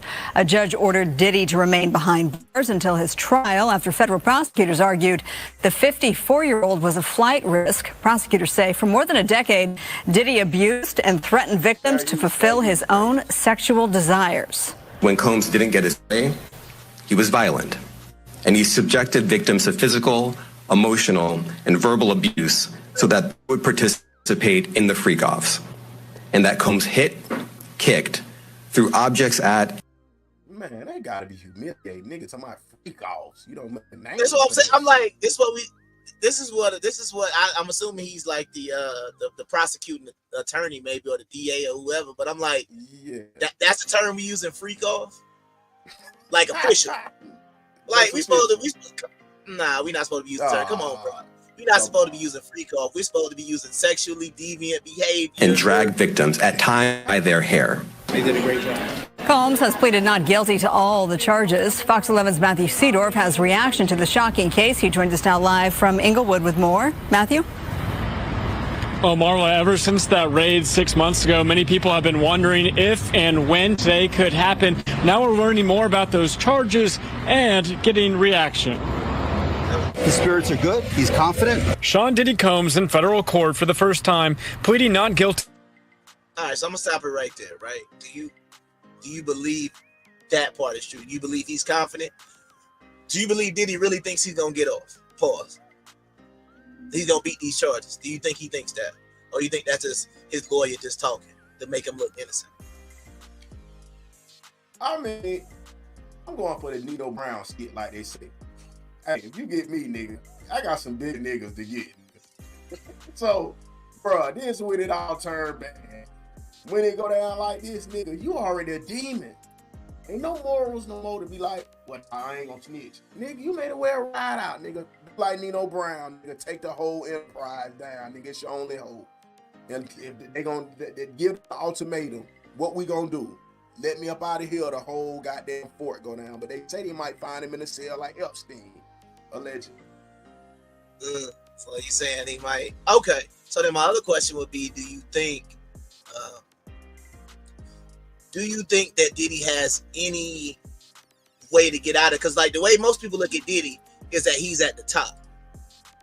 Or do you feel like there are some people that Diddy could technically bring down with him that could possibly give him some leeway? Oh yeah, they already screamed by Clive Davis. So yeah, some people he can bring down. There's some people he can bring down. I think he's gonna get into that. Let it explain a little bit more. Go ahead. To sex trafficking, racketeering, and transportation to engage in prostitution charges. We made the points that we've been wanting to make. I think he came out. Mr. Combs is a fighter. He's going to fight this to the end. He's innocent. Sean Diddy Combs has been arrested. Shockwaves of the arrest now being heard across LA radio. 520 KJLH. What's your opinion? I don't believe anything that comes in the media, especially when it's a black man. But if he did those things, hopefully he's accountable for them. KJLH 102.3's Guy Black taking calls from listeners reacting to this now 14-page indictment claiming Combs hosted days-long sex acts he called freak-offs, where he allegedly abused, threatened, and coerced women and others around him to fulfill his sexual desires, protect his reputation, and conceal his conduct from 2008 to now. If I was in Diddy's shoes, I would be a flight witness. People are really trying to figure out how to think about this, because we don't have all the details on both sides. So I think that right now it looks really bad for him. Yeah, I just thought it was funny if you say his name in reverse, he'd be black guy. But anyway. Black guy. Just from what we see. In March, Fox 11 broke the story that federal authorities raided Combs' Holmby Hill home for the criminal investigation. We recovered 3 AR-15s. Court documents now reveal authorities located AR-15s, narcotics. But wait a minute. See, I got to play. I get to the baby oil, but real quick. Why are they talking about? My question is, why are they talking about the AR-15s that were in the building? Like, can he own a weapon? He ain't got no felonies, right? Obviously not. So what's the point of bringing up the AR-15s if he got them? Right, that's what I'm saying. But see, people got to understand what you're listening to. They basically saying that man don't have no rights already. Because why would you bring up the fact that he got a legally owned gun? Allegedly, we don't know if they're illegal or not. But what I'm saying is, if he legally purchased the AR-15, who cares that they found it when they raided his house? If he purchased them in the store, what's the problem? Yeah, it ain't in connection to the baby oil. Baby oil and AR-15s ain't got nothing to do with each other. I'm sorry. Right, but speaking of baby oil, nah, that's freaky. And more than 1,000 bottles of baby oil lubricant in those raids. Combs allegedly planned and controlled the sex performances, which he called freak-offs. And he often electronically recorded them, and often involved a variety of narcotics, such as ketamine, ecstasy, and GHB. This is all pre-planned, premeditated, and well executed for a long time. And now these victims are coming forward. But now, a jury or a judge is going to decide what happens in this case. Deeply disturbing allegations that will soon play out in court. They don't come to your house unless they got something. So we'll see what happens, and I pray for everybody involved.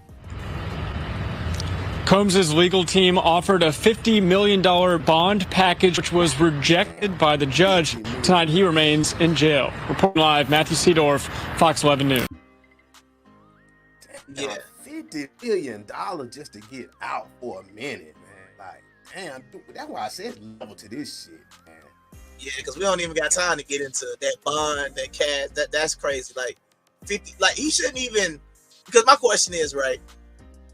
How do we decide how these bonds are even? I know I don't even want to go there right now because I want to read the indictment, but it's something to think about. Right. $50 million to not sit in jail or a bond, or even if you go to whatever and they say you got a $10,000 bond. How are they really setting all of this stuff, right? So he got the indictment right here, and it said this is the United States of America. So anytime, if y'all didn't know this, anytime y'all see United States of America versus somebody, it's Fed charges, right? Because otherwise it could be the state of Georgia, it could be the city of Atlanta, it could can still be a felony. But what I'm saying, anytime you see United States of America, oh, you know they done sent the FBI and probably everybody else. I think same thing going on with Thug. It's United States whatever versus whatever his real name is. I forget his real name. No, I think Thug still state right now. I think he's situated. That's why it's not United States of America. I'll look it up, I don't think so. We'll check it out. We'll check it out. One thing I know, I got my script now. United States versus on the fill in the blank. Oh yeah, I told you. I said, yeah, what y'all talking about? All right, so this is the United States. Go to drugs, guys. Yeah, this is United States District Court, Southern District Court of New York. It's the United States of America. Sean Combs, aka Puff Daddy, aka P Diddy, aka Diddy, aka PD, aka Love, is a defendant. It says one count one, racketeering conspiracy. It says the grand jury charges for decades, right? So, that's at least 20 years. Sean Combs, aka Puff Daddy, aka P Diddy, aka Diddy, aka PD, aka Love, the defendant abused, threatened, and coerced women and others around him to fulfill his sexual desires, protect his reputation, and conceal his conduct. To do so, Combs relied on the employees, resources, and influence of the multifaceted business empire that he had and controlled, creating a criminal empire whose members and associates engaged in and attempted to engage in, among other crimes, sex trafficking, forced labor, kidnapping, arson, bribery, and obstruction of justice. And you know what? You took a breather. That's the thing. Everything is sex trafficking now. And that's why we went into it earlier. You know how we like to talk. We throw the metaphors out there. We throw a little bait out there and see if you're going to bite. Then we come back and hit you across the head with the fishing pole. Yeah, we know it. But so this is what we saying on this. What happened? You're a celebrity. I fly you out. You get mad, I don't treat you right. Is that sex trafficking? I flew you out. Yep. You got flumed out, right? And because you crossed the state line, right? Then that's what it becomes. It becomes sex trafficking. Absolutely. I mean, same way sex trafficking works the same way as drug trafficking, right? If you got something that you take across state line, it's trafficking, right? So is anything done across state line? What's the good being exchanged? What's the good being exchanged? The routine.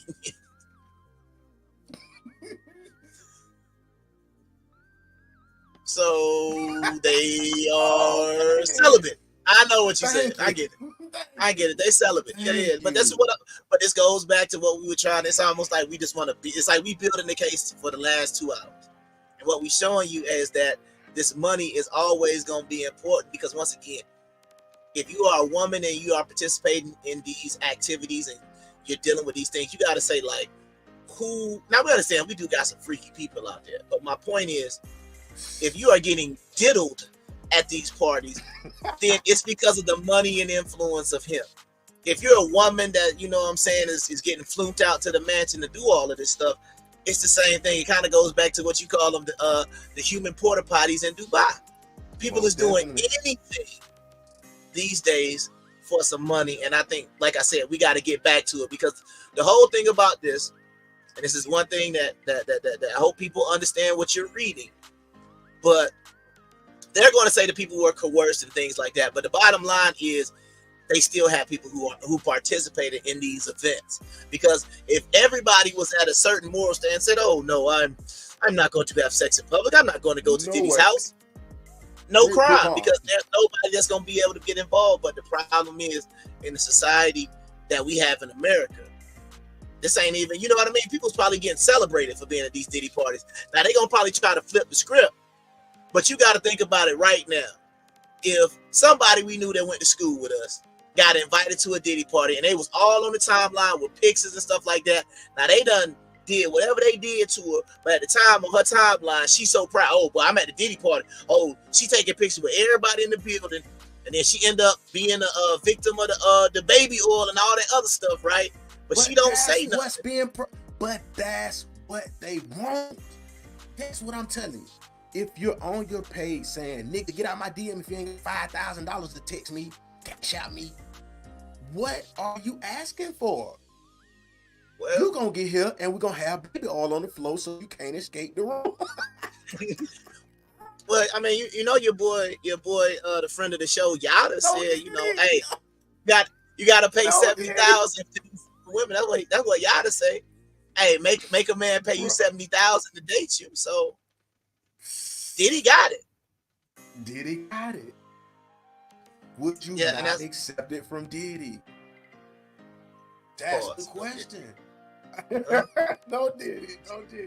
I mean, but it is something to think about. But you got to think about what. But see, this is the one thing you got to think about, right? And it's the way they got Trump, right? Not to be political, but you got to understand the correlation of what you're seeing. For sure. The reason why Trump got felonies right now is because the criminal activity that they accused him of was election tampering. They connected that to him paying off Stormy Daniels, right? Saying that he used his personal money, but he should have used his campaign funds. So what they do is, anytime they want to set up these racketeering things, you got to find a crime.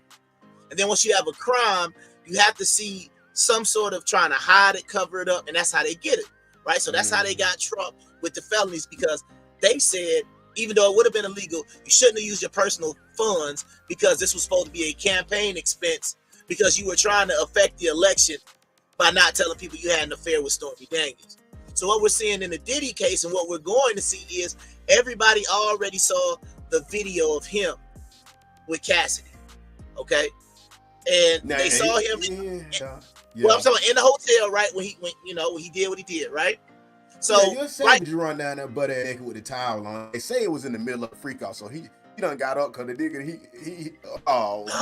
ain't that imagine what he was doing. Oh, we don't want to imagine it, but brother, what's that? What's that, brother?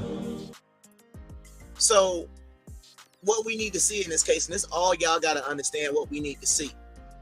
We've already seen, and they can say that's assault, so that's the crime, right? That's the illegal crime.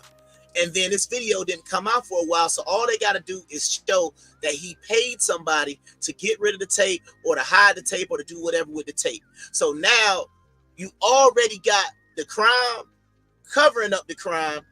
That's going to go ahead and automatically make him guilty for something. You see what I'm saying? Because we already know somebody paid to get that tape so it wouldn't leak.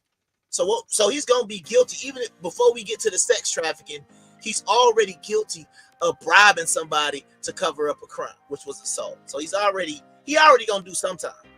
Well, I know they already come with suicide propaganda. That's what I say. So what happens if that happens? But did he do it like? But did he do like Juicy? Did he do like Juicy before he went in? Juicy Smollett? He said, "I'm in a good mental state." What did Juicy say before you went to prison? He said, "Hey, I didn't do anything to myself. I did not hurt myself. I did not hurt myself." He basically said, "Remember what Juicy said before he went in? He didn't get that quote." Nah, he might be in trouble. All right, well, we gonna see, man. Because I mean, even though the stuff he accused fraud, I'm still gonna say I want that man to see his day in court. I don't want to see him end up like Epstein. Period. I mean, but let me ask something before we go to continue on. Go ahead.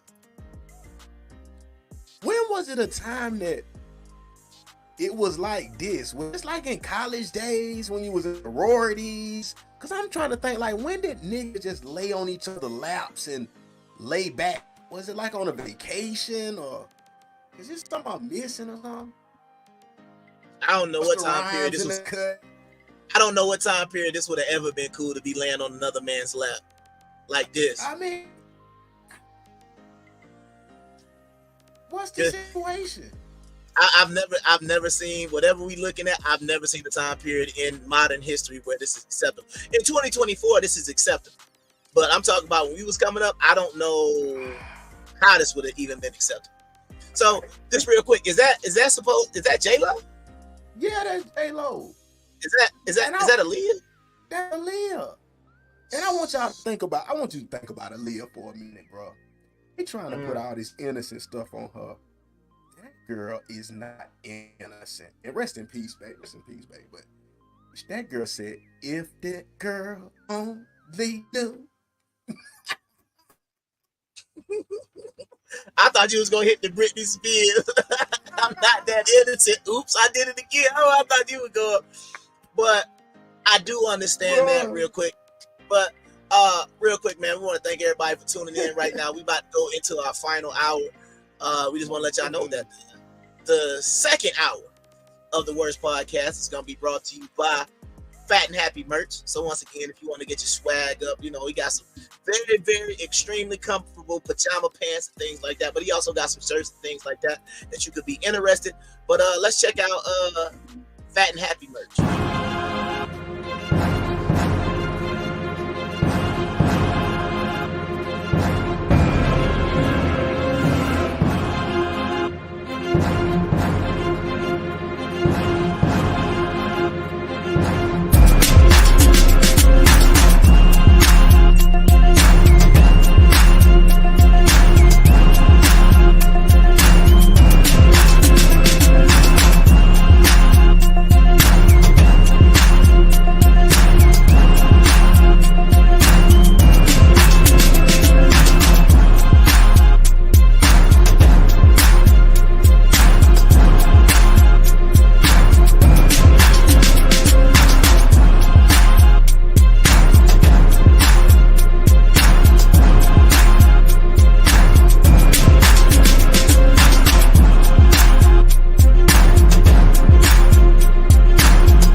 Nebraska under, Stanford under, man. Oh, man, I'm going crazy on the sports, bro.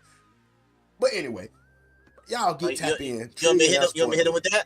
You want me to hit him with that commercial? Yeah, hit him with it, bro.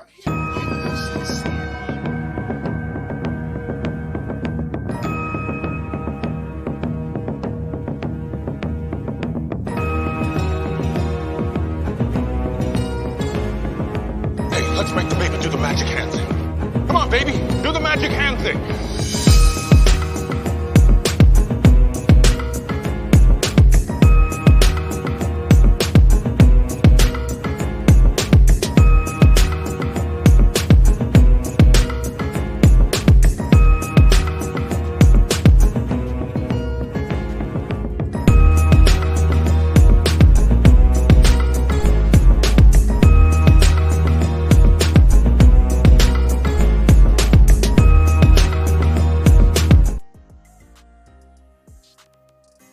So, okay. Yeah, this up and talking about this. Did he have a type? What is this? What is this? Oh, hey, they say that boy Diddy got a type. They say that boy Rock. Ooh, that boy Carl Winslow. I mean, wait. What they call it? What's it called when you like? Is what they call it? The chubby chaser? Is that what they trying to say? Diddy was a chubby chaser because you got TD Jakes up there. You got what's his name? Reginald Vale. What's Carl Winslow name? Reginald Vale Johnson or something like that. And speaking of, what's the other question, right? I mean, it's random, but anybody in the audience, does anybody know another Vale Johnson in the world? I know Johnson is a common last name, pause, but like. His name was Reginald Vale Johnson. I'm like, I ain't never know nobody else got that last name. But anyway, and then we got Biggie on there, and then he got the baby oil on there. So what you think? Hey, it looked like it's tight. It looked like it's tight. I'm trying to goddamn get in here some footage, but yeah, man. But they say it's a lot of situation, man. It just we know what he stands for right now, so you can't be amazed that something could be possibly going on with 754 dildos.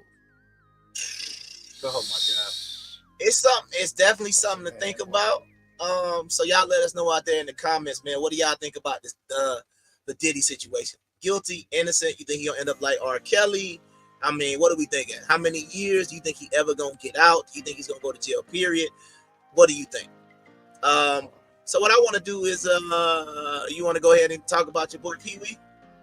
Okay, yeah, we're gonna shoot that. Let me get him something about why the sports. We were talking about the sports for 1 second. Trying to make him something, ain't no telling he'll do for the paper. Ain't no telling. So hold on, we don't need that music. Hold on, man. We support my bad. We support Rich Homie tonight.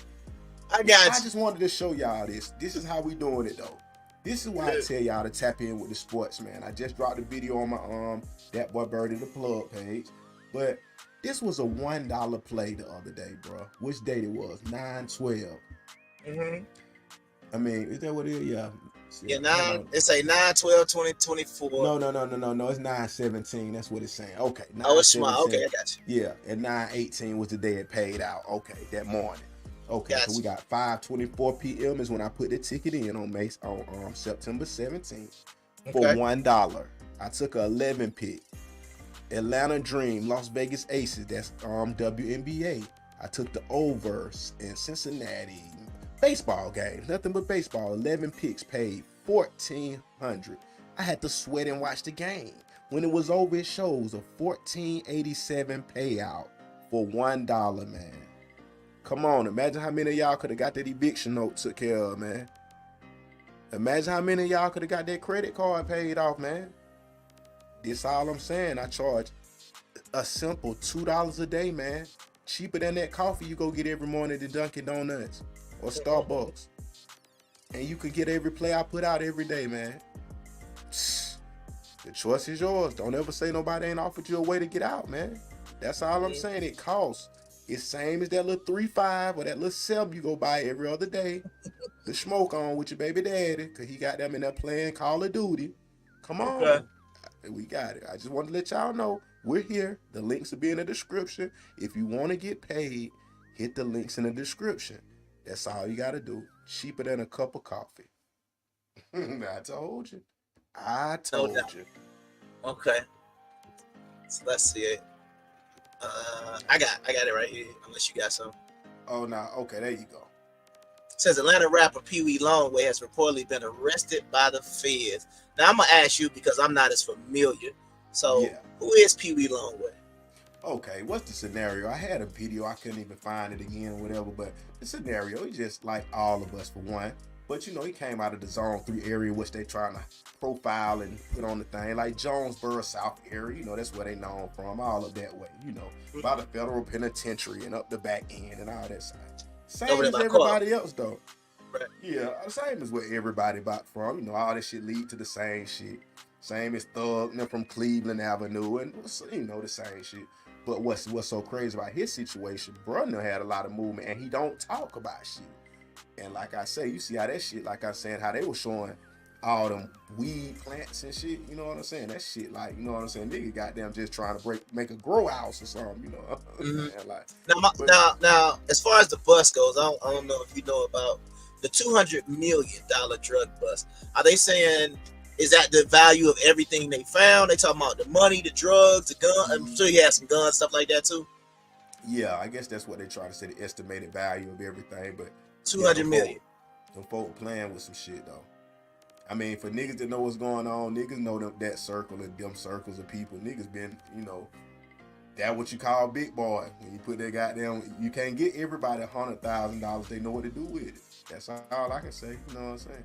And free that guy. You know what I'm saying? I hope he shake out of it. I ain't saying he guilty of nothing. I'm just saying how it go. This is what happened when you do have a run. You know what I'm saying? This is federal, and this is just federal charges too again, right? Yeah. So this is gonna be the United States versus Peewee Longway. Yeah, the United States. They're serious opponents. They are a serious opponent, man. Yeah, because they got the whole federal law enforcement system that they got access to, plus all the locals and everything else. You understand what I'm saying? Because the whole thing about it is, I don't know if people know this, but I think this is true. But I think all local law enforcement have to cooperate with the Fed. Like, you know what I mean? Like, they always come in, I think, get jurisdiction no matter what the case is. Like, if the FBI, like if something happens and the FBI come in and say, hey, we taking over, then you know, APD can't be like, nah, this is my case. They gonna get pushed out. Yeah, I'm pretty sure they got bigger jurisdiction, but that's just like the Georgia State Patrol. Y'all boys don't run from Georgia State Patrol. If it just happened to be that royal blue colored car and you thought it was APD or College Park or even Cobb County, just make sure it ain't the Georgia State Patrol, GSP, because they ain't gonna stop. They ain't never gonna stop. They got to come get their man. So just take that lightly, hot boys. And I want to throw this out here before we go back to the Diddy situation. I know, have y'all heard? Did y'all hear about the guy in North Carolina supposed to hung himself or something like that? The young trucker. He was a trucker. Nah, I ain't heard about that. What's that about? Okay, let me kind of see if we got a little information on that right quick. I think I can pull it up real fast. We got the little trucker guy. Let's see what we got going on. Is it do we got? Well, I was gonna say, why you pulling that up? And just let me know when you got it. Hey man, shout out to everybody looking, man. It's a lot of people in the building tonight, man. We appreciate y'all hanging out with us for almost 3 hours. But let's go ahead and get them likes up. Let's go ahead and get them shares up real quick. So y'all know what time it is, man. When y'all see this video, smash the like button.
Video ready for it, man. Shout out to everybody tuning in, man. Shout out to everybody who hit that like button.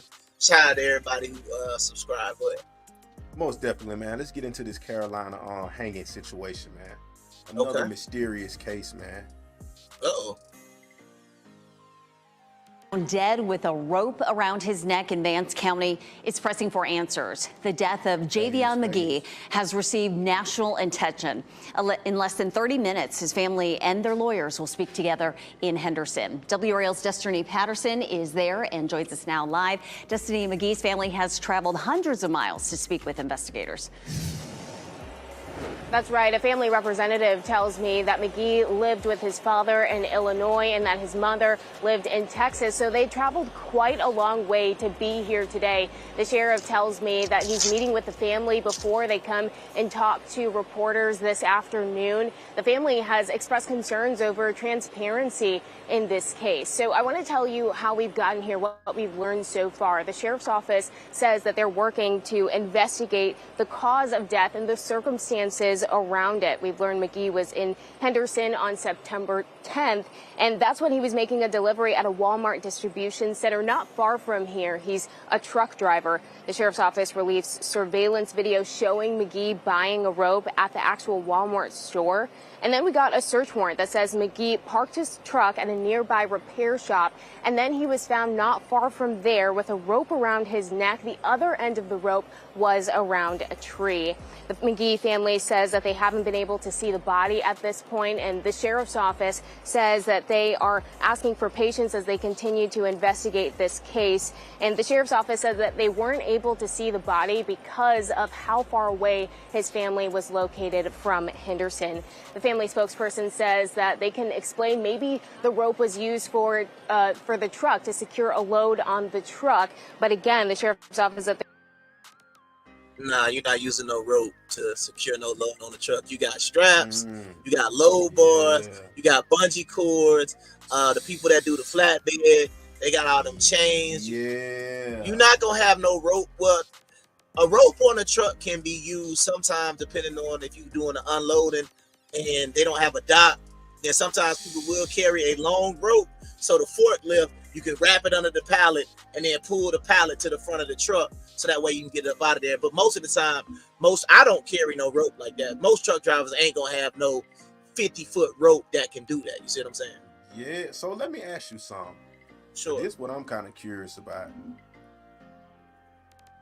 What is because it's a few of these scenarios that have been popping up lately. So as a trucker yourself, is it any dangers on these roads? Because how they're trying to stage this is like, could someone have got into it with him and like an angry racist and met him and lynched him? So some people say it could be a lynch, right? Yeah, that's the debate before, because they didn't even know that he went to the Walmart and bought the rope first. But now I'm thinking, because the family is still kind of mad and all that, which I think they were showing. So is it a time that you would be like, someone would chase down a trucker and be like, man, I'm trying to hunt him down?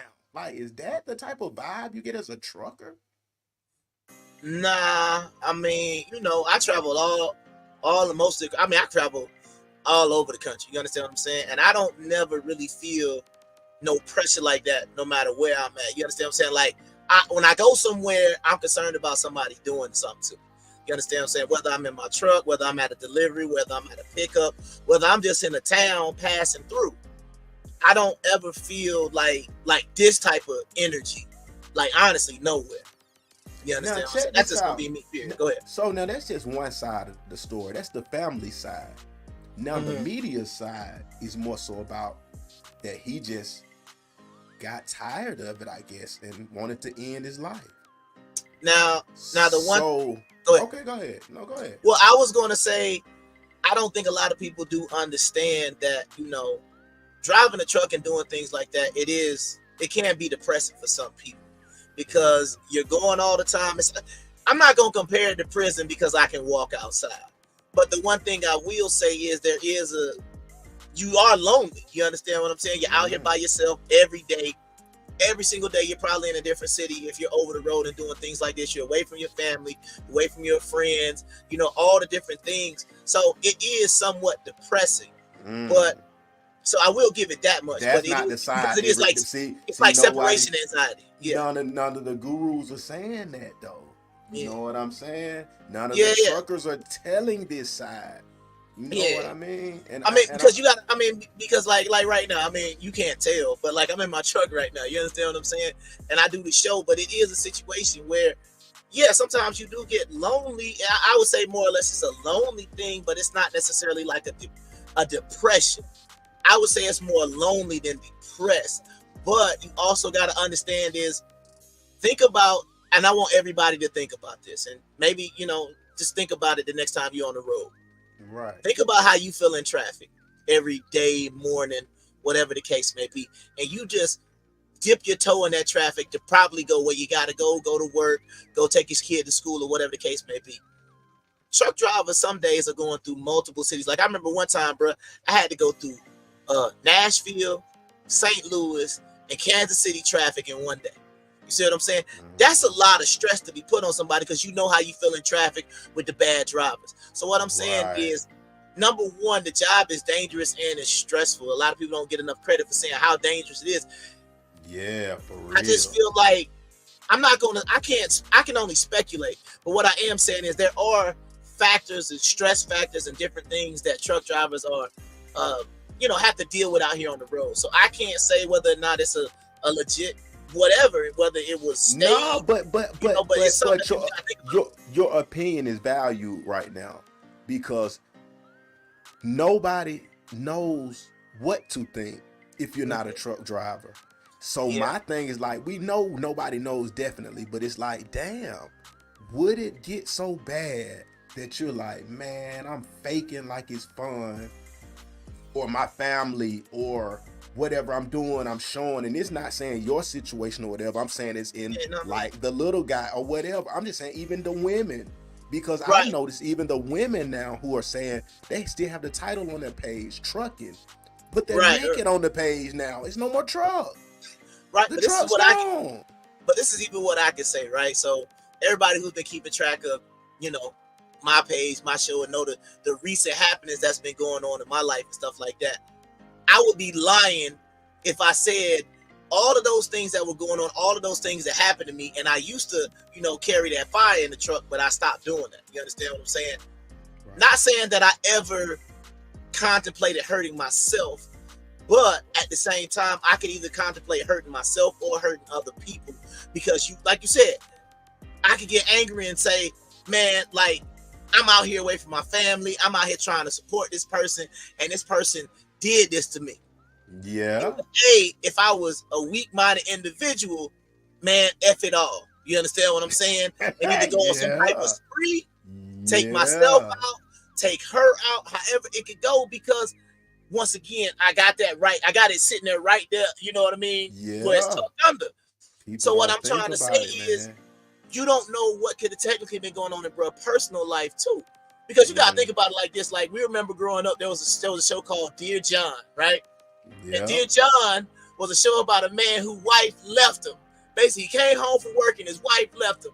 And even the song was, Dear John, by the time you hear this line, I'll be gone. So it's a situation where we don't have no idea what could have possibly personally been going on with this brother. But I'm saying, me personally, I'm a good damn. But finding out all of those type of things that I was finding out this woman that I thought I loved, that was about me, finding out that I've been sending her money, I've been supporting her for everything she's done, and I've been in this closet, I've been in this mobile closet, away from my family, eating Burger King and sup every day, and you gonna tell me that I can't feel no type of way if she gonna do some dirt, and everybody will say, oh, well, all truck, I'm talking about myself. I can't speak for these wild truck drivers. I'm speaking for myself. So what I'm saying is, it's a lot at play, and I don't think a lot of people understand. Like, being in a truck is sometimes, I would compare it more to like being in the military, because you're always, like, to be successful at it, if you're not local, you gotta be away. You gotta be away from your family to make money. So it's just something to think about. We don't know what was going on in bro personal life that could have made him cause him to do that. You understand what I'm saying? Right. Not to even speculate, but what if the same thing happened to me happened to bro? You never know what could put somebody over the edge and just be like, well, dang, you know what I mean? Because I mean, you got to think about it. Like, I feel like I'm a good dude, right? So I be sitting there thinking to myself, like you said, as a good man, if we talk about the nice guys and all that type of stuff, but it is depressing when you say, as a man, I don't want to be the trifling man that y'all complain about. I don't want to be that dude that don't make no bread. I don't want to be that dude that's got 80,000 women in his DM at one time. I'm trying to be an actual good dude out here, and I get the outcome that I get, and then it's just like, I'm not saying nobody need to have no sympathy for me, but it's like, hey, they ain't. We know they ain't. But nobody is, right? The women gonna be like, oh, boy, you did too much. The men gonna be like, bro, you should have never married no woman with focus. You see what I'm saying? So it's like, you really don't.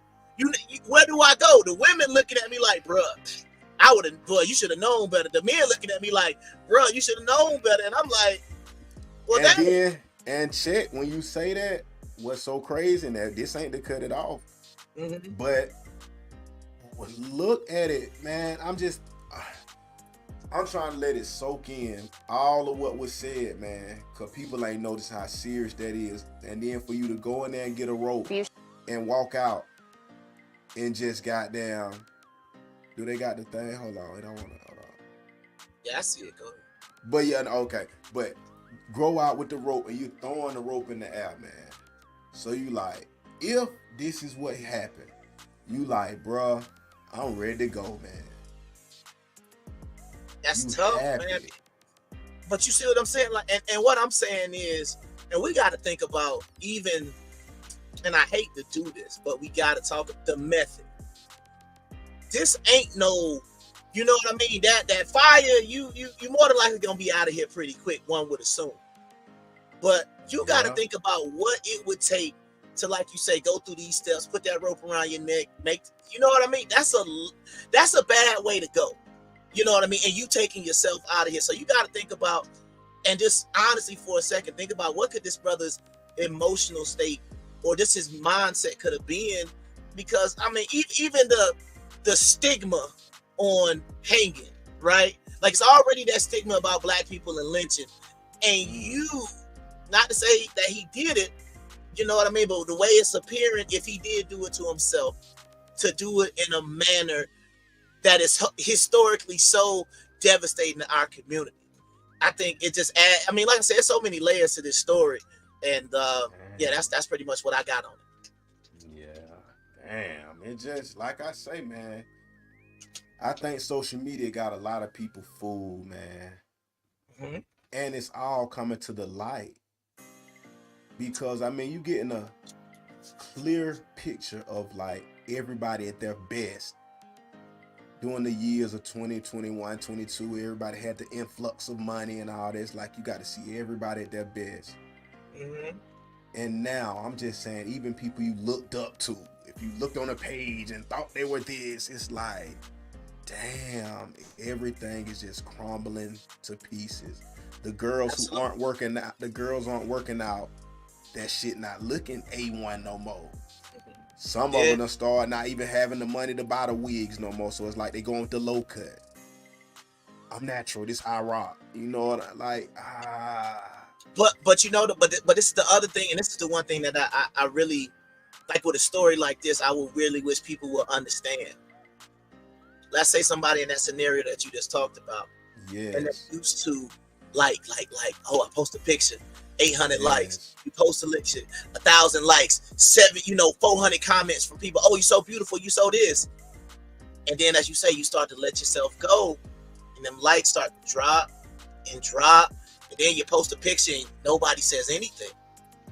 What does that do to your psyche? What does that do to your emotional, mental psyche? You know what I mean? What does that do to your state? Because you know, we already talked about why you posted. We already talked about that in the first hour. If it's like the young lady said, I think the last name was McKinney, but she said they do it for attention. Right. So you're no longer getting the attention. Then what I think comes after that is something extreme is on the way. Either she was about to go full naked, full OnlyFans, full celibate, full list crawler, or she got to go get some type of wild surgery to try to fix what she can't keep off. Or, you know, does she go into some sort of depression, get into some reckless behavior? Any man who is like, you beautiful, she's sleeping with her. You know, I mean, it's a lot of different things where it could go.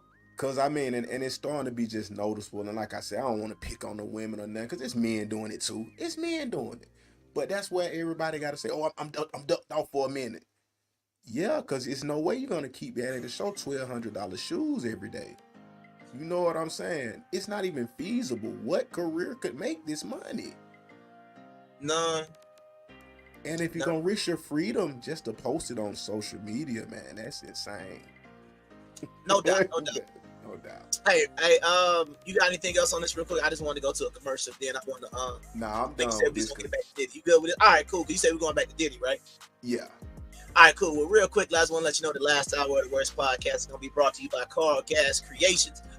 You know what I mean? Fellas out here, man, you know, one of the keys to attracting women is how you smell. And we already had if you watch the show and you keep up, we already told you, you know, about how you need to make sure your hygiene and make sure you're washing and stuff properly. So once you do wash properly and you do everything you need, you want to put on some nice smelling body oil, body butters, how you're smelling good, feeling good, whatever the case may be. Then once again, check out my boy, carlgas.com.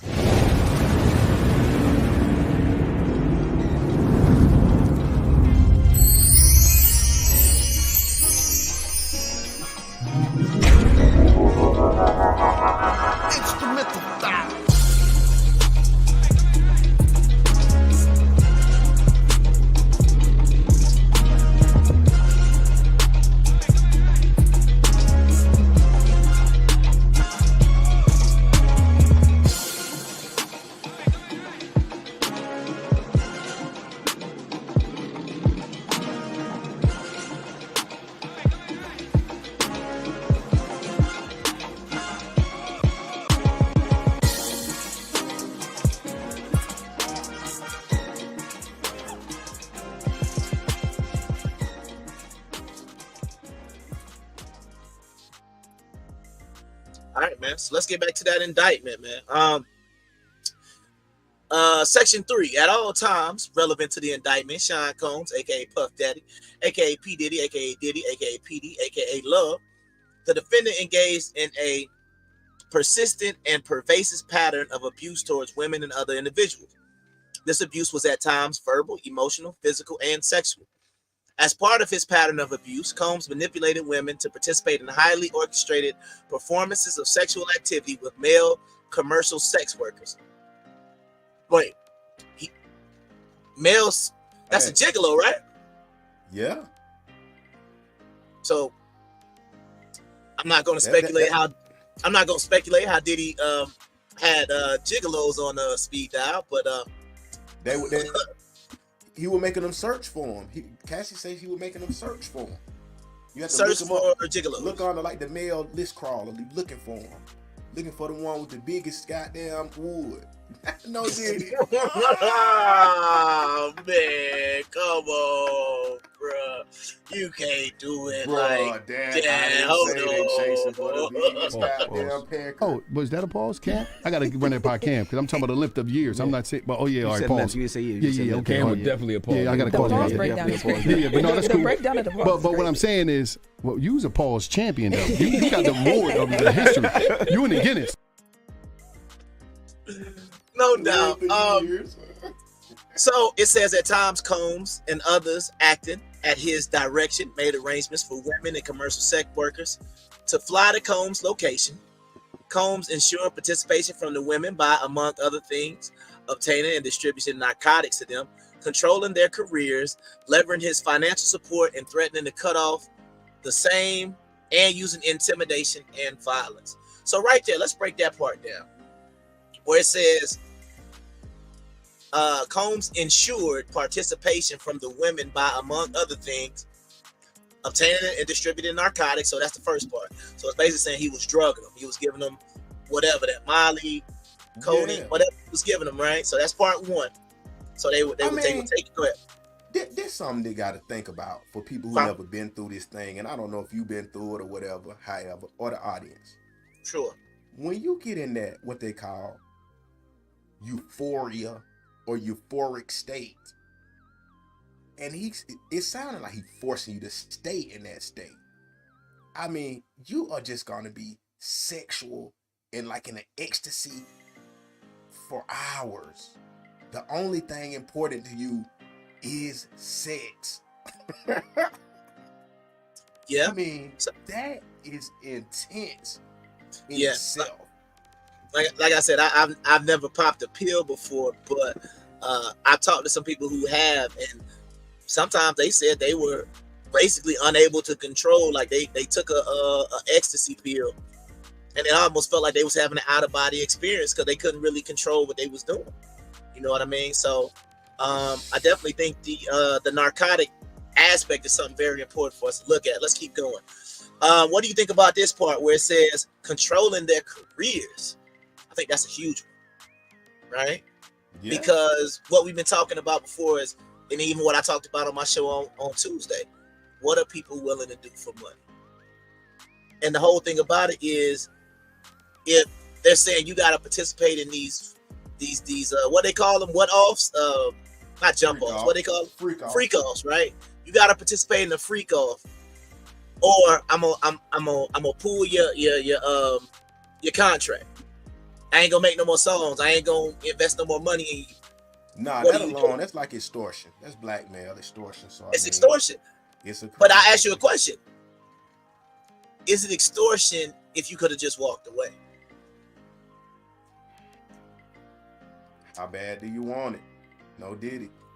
There you go. I mean, so once again, I'm not trying to make excuses for what happened to these people, but what I am saying is I'm always going to be about personal responsibility. It's the same thing like when they talk about in Hollywood, the casting couch.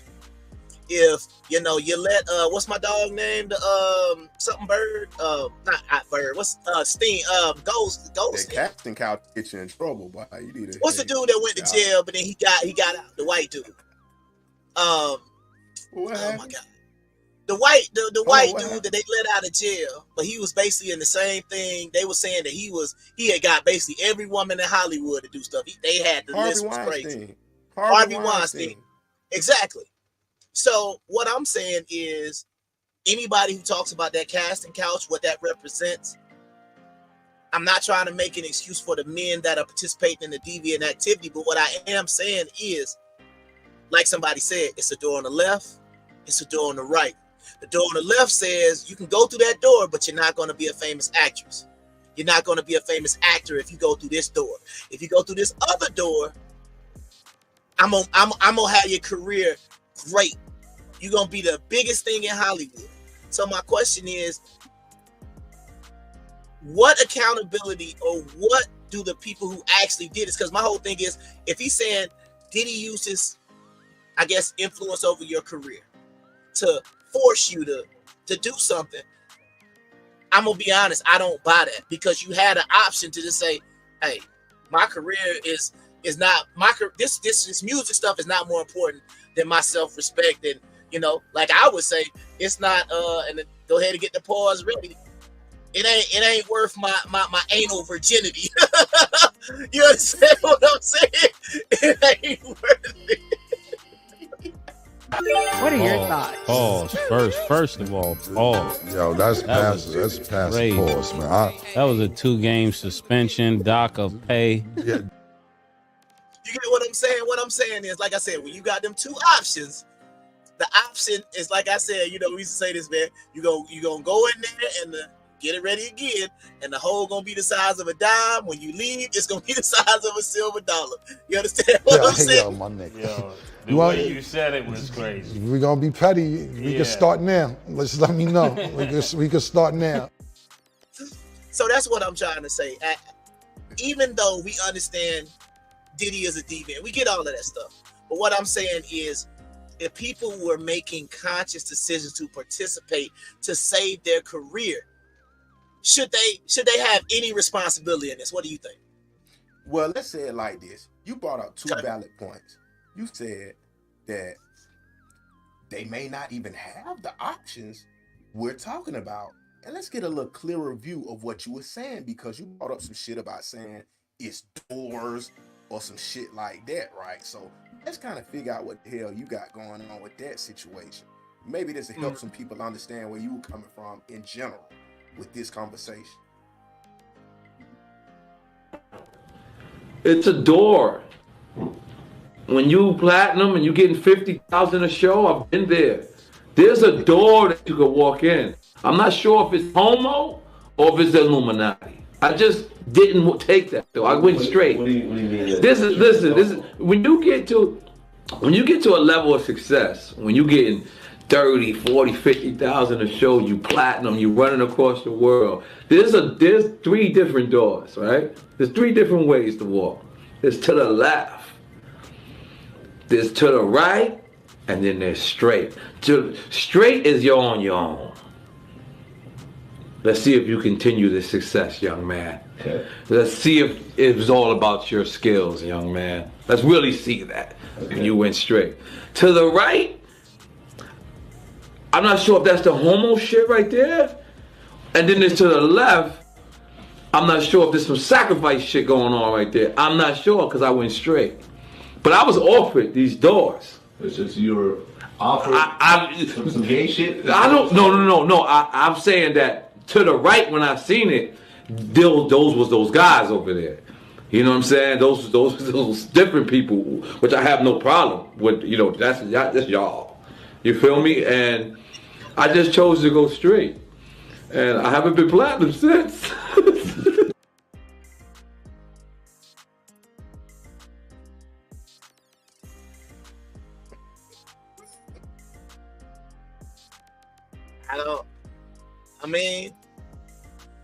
What else he can said we it, say? man. He said, he had the opportunity to do something different, and he chose something different. He never went platinum. Now somebody could say, well, maybe he didn't make as good as music as his first album, whatever. But that ain't even the point. The point of it is this is what I say. There's been too many people talking about these multiple doors for it not to be something valid to what people are saying. If a lot of people are saying, like I said, you had an option for your successful career to, like say, go through that door, but you understand that you're gonna have to do some freaky stuff on that door, or like you said, you can go through the other door to get to the real top, but you might have to, sacrifice a child or something crazy. We don't know, right? It's all speculation. But my thing is, why is it, in my opinion, all these people keep coming up with these same kind of corresponding stories? I think it's something to think about. Definitely something to think about. And then let's just get the second point you brought up. Let's get a closer view, because you said something about the gigolos and all of that. So I'm like, I wonder what they look like. I wonder what they look like. Since we're so concerned about a gigolo, who could have been Diddy watching it? How did that go down? I had sex with Cassie and Sean. Basically, he would. Then that's what I was. That's all. And real quick, pause to what that says. The P. Diddy rabbit hole keeps getting deeper.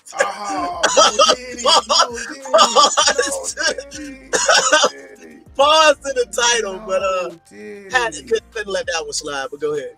Yeah, for sure. All right. I caught herpes, and I came back and I seen for herpes and won. But. And do you notice, from Usher to everybody around Puffy, everybody keeps talking about herpes. Normalize herpes, y'all.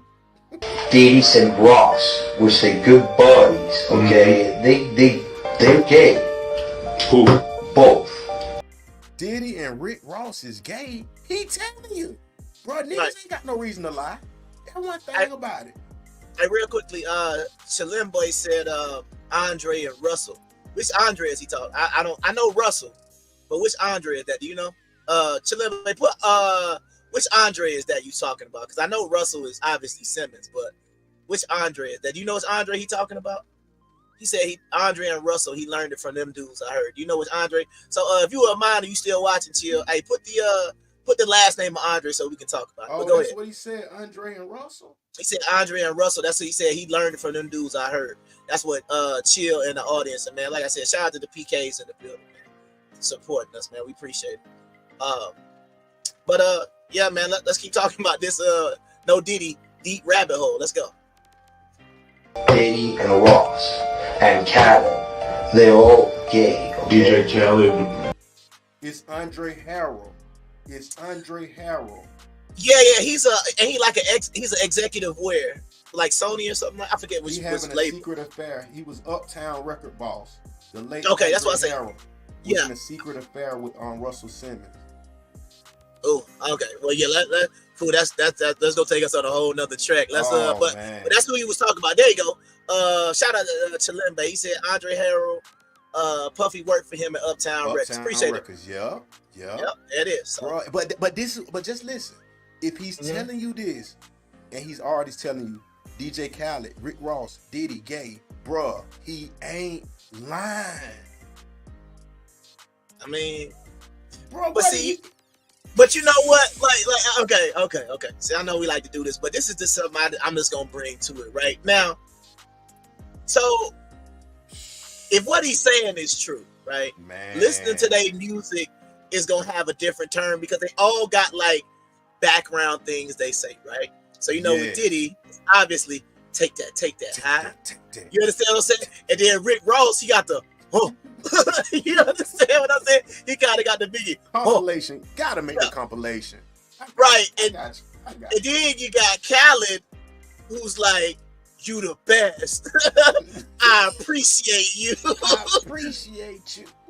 It's like they say, brother. It's starting to hit differently now, bro. It's starting to hit different. And look, this something serious right here. Hold on. Let me hit this one. Mary Jodeci, Heavy D. Oh yeah, it's a bunch of it. A lot of it finna come out, man. But let's hear some more about him because his story is very interesting. While we just jumping and cutting him off, but it's very interesting that what he said. Rick Ross and P. Diddy? Yeah. They all gay? Yeah. Gotcha. All right. I seen the liquor cocaine, I've drank it myself.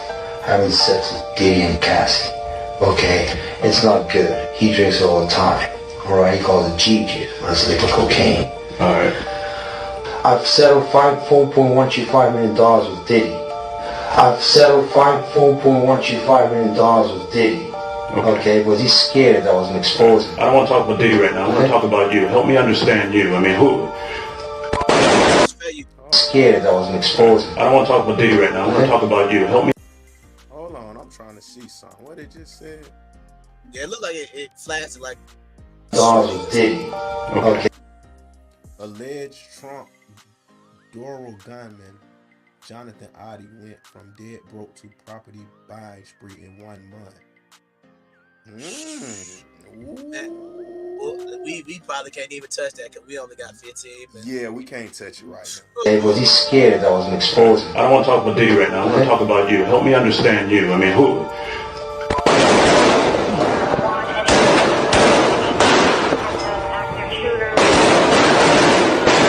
Oh, they throwing the medicine inside the candy. It looks like an exchange of gunfire right out of a Hollywood action movie. I'm confused. What are we watching now? Because it seemed like it took a turn. It wanted to sneak in and show you that Trump had a shooter in 2018. A lot of this stuff is staged. Oh, okay. I was like, because he was like, yeah, the Diddy and the parties, and it was like, okay, I was just wondering what we was doing. But let's kind of hear a little. Police say on Friday he. Let me go back right quick. Oh, that's the guy. That's the same guy. That's the shooter. Oh my God! Hold on. What in the? Now, okay, I get it now. Police say on Friday he opened fire inside President. In 2018. Yeah, it looked like he got the same shirt on, don't it? From when he was like, I guess that's his mug shot. Hypothetically, I don't know if that's his mug shot, but yeah, now that look like a straight jacket, like when you get in jail, the turtle suit from trying to like you killing yourself. But the connection, what's the odds that this is the same man in sex parties and shooting at Trump? Come on, bro. We're living a real life Truman Show. We're living a real life Truman Show, bro. So this real quick. Wow. You brought up something before. You said, let's take a look at the I guess the type of men that Diddy trying to get. Like, is that what we doing? Like, is this the man who he was trying to get for his parties? Is that what you said? No, he is one of the guys who was ordered. Yes. Right, that's what I'm saying. But yeah, that's what I'm looking at. I'm like, but what are we looking at here though? I get it, he the shooter. I'm just saying, like, is this what? No. We just found that out together. That he is the shooter as well. But the first let it start off. Hold on, let it play again. Hold on, in Donald Trump's luxury hotel. Sir, I was gonna say, before you play it again, what I just want the audience to look at, like, and I just want you to have a mental picture in your head. When Birdie was talking about the men that will be ordered to these parties, all I want the people in the audience to do is this what you had envisioned of your head of somebody who would be ordered? I'm talking about physically how this man looks. Is this what when he said, "Oh, bro, we gonna talk about the men that Diddy was ordering at these parties"? Is this who you think he was gonna see? A balding, probably some Arab guy. You know what I mean? Like, this who you thought you was gonna see that he was ordering for these sex parties? But go ahead, play it again. Yeah, and that's why they say the rabbit hole gets deeper. No Diddy. No Diddy. No Diddy. What Diddy? No, every time you put that up. But is it? It is. Did he do it? Yeah. No Diddy on the name, Diddy? But it is Diddy. You all right? We can't say no Diddy, but this is all Diddy right here. Pause. We gotta say pause. We can't say no Diddy for this. We gotta say pause. But go ahead. Yeah, let's get it back. But it just if this person is connected to Trump during the election, 2018, during his federal case, and it all ties together, we are in a real life simulation, man. This is deep.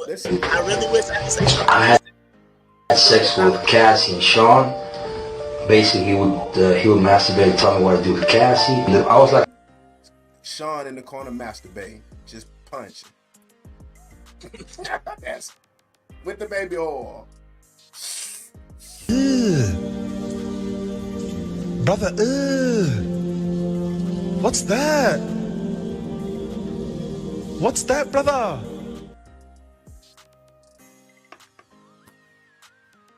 Man, this is gonna be one. I just say I think we gonna get some. Cause I already talked about Justin Bieber might have been called in to testify. Once again, we're gonna wait to see if that was a confirmed report. But I think it's gonna be some crazy names that are gonna be on these tapes and that are gonna come out in the next couple of weeks. Cause if we already talking about like a name, one of the first names you hear is Justin Bieber. There ain't no telling who was doing stuff at these parties, bro. Man. Well, we know one thing. They got their boy, what's his name?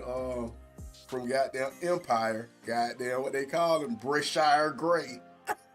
Oh, no. Wait, you talking about the dude? Wait. You talking about, Gay. So you talking about he played Juicy Smollett's brother, right? That's his name, right? Yeah. The one that the superstar, man. They say they got him on there with the Timberland boots. He doing the goddamn the Pornhub and everything, man. Pause. Oh, was that a pause, Cam? I gotta run that by Cam because I'm talking about the limp of years. I'm not saying, but all right, pause. You say Yeah, okay. Cam was definitely a pause. Yeah, I gotta call pause. it. Breakdown. Yeah, but no, that's cool. Breakdown of the pause. But what I'm saying is, well, you was a pause champion though. You got the award of the history. You in the Guinness. Yeah, man. Bruh, that shit. You gonna let it ride, man. I see one thing that I want to see, and then, we're gonna probably have to ride out to the sunset, man. Go ahead. Okay, let's go. A sex slave, okay? For them, that's what I was. That's all right? I caught herpes, and I came back and I sued for the herpes and won. But Diddy and W.O.R.S.E, which they good buddies, okay? They're gay. Who? Both. Diddy and W.O.R.S E and Khaled, they're all gay. Okay? DJ Khaled, Rick Ross, and P. Diddy? Yeah. They all gay? Yeah. Gotcha. All right. I seen me look at cocaine, I've drank it myself. Having sex with Diddy and Cassie. Okay? It's not good. He drinks it all the time. Alright? He calls it G-Juice. That's liquid cocaine. Alright. I've settled $4.125 million with Diddy. I've settled $4.125 million with Diddy. Okay, was he scared that was? He went from a dead broke to buying property. A spree. This is the shit I try to show y'all as the medicine in the candy. The nigga, this shit is fucking staged, man. Come on, y'all. We gotta wake the fuck up. Some shit don't matter, but some shit do, man. We fighting about who should be the president. We getting tricked by identity politics, by an Indian woman saying she's black. Come the fuck on, guys. What are we doing? He went from dead broke, allegedly. This is in the goddamn, look like the New York Times. Look, this is a news article. From dead broke to property buying spree. So he had to be there getting the money. He was there getting the money. Oh, don't blow out generator. Don't go at the end, generator. Oh, no. Oh, my God. Uh-oh. Oh, my God. I'm going to give you a second. God, it's YouTube. They wanted this down, bro. They wanted me down, bro. I got to talking too much. They wanted me down at the end, bro. Well, give them one of the hits, man. I know you got some, man. You got to go to the other. I got you. No doubt, man. Hey, well, as y'all saw in all of this stuff, man, it was a situation where, man, you never know, man. This folks could have been doing that. But once again, if you were watching the show at the beginning, man, I told y'all to make sure y'all go check out my boy Luther Vandross on all platforms, Spotify, iTunes, YouTube, wherever, right? That's spelled Luffa space Van VAN space Draws DRAWS, man. So I want to hit you up with a single that I released last week, and some of the people that went to these parties might have been trying to do this, but we not promoting this song to have anything to do with a Diddy party. But you know, man, sometimes, like I said, man, we out here working hard after a long day of work. You know, man, we kind of be thinking about some different things. So this is a song, like I said, off the debut album of my dog Luther Vandross, Anonymous Game. The name of this song is called it's called Unwind.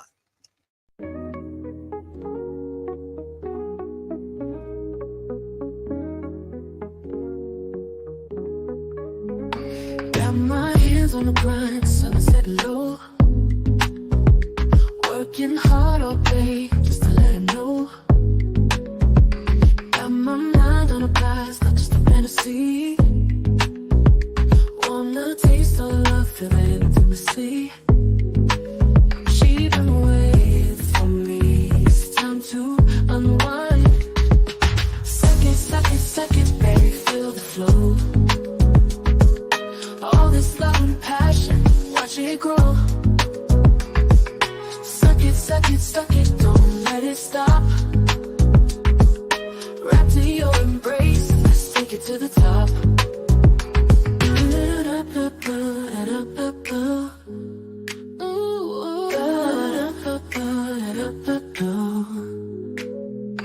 Clocked out from my shift, now it's time to pay. Feel the heat in the night, let the music sway. Got that rhythm in my soul, she's my melody. Tonight I'm the king, she's my sweet remedy. Dim the lights down low, let our bodies find. Suck it, baby, feel the flow. All this love and passion, watch it grow. Suck it, don't let it stop. Wrapped in your embrace, let's take it to the top. Underneath the stars, let our bodies flow. She gon' suck something tonight, and I just know.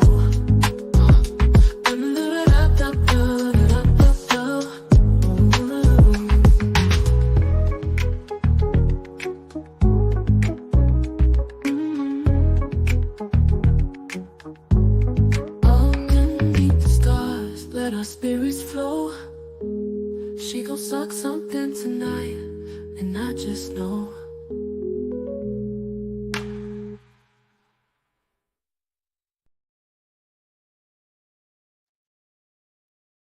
All right, man. So we back, apparently. Let me see. All right, I'm gonna go ahead and bring myself center here, man. Shout out to everybody still tuning in at the 2 hour and 57-minute mark. My dog should be coming back here in a little bit. But y'all know what time it is, man. We have almost reached the end of the show. So when y'all hear this music, y'all know y'all about to get kind of the final word and those good things, man. So I'm going to go ahead and let that play. If you can hear it. There it is. So once again, thank you everybody for showing up. Shout out to my homie for coming back, man. You got 1 minute, man. What you want to tell the people before we get up out of here? All right, man. Since I got the last word, I'm gonna do it just like this here. Alright, this is what we got going on. We need to think about everything we do, man. We're gonna change the game up tonight. As we seen, man, people losing their life, niggas getting depressed, shit ain't what it seems. I just got some word, some news when I just checked out that somebody else got them like fighting for their life, man. And it just, you don't got that much time, people.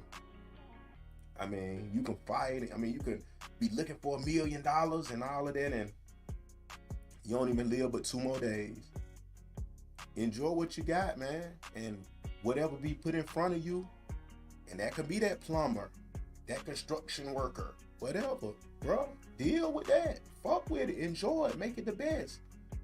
If something else was meant for you, it might have already done came for you. But, you know, you might have turned it down, or it might just ain't never came. So it wasn't your turn for that right now. And it may not be what's meant for you. Everybody, look at your mother. Look at your father.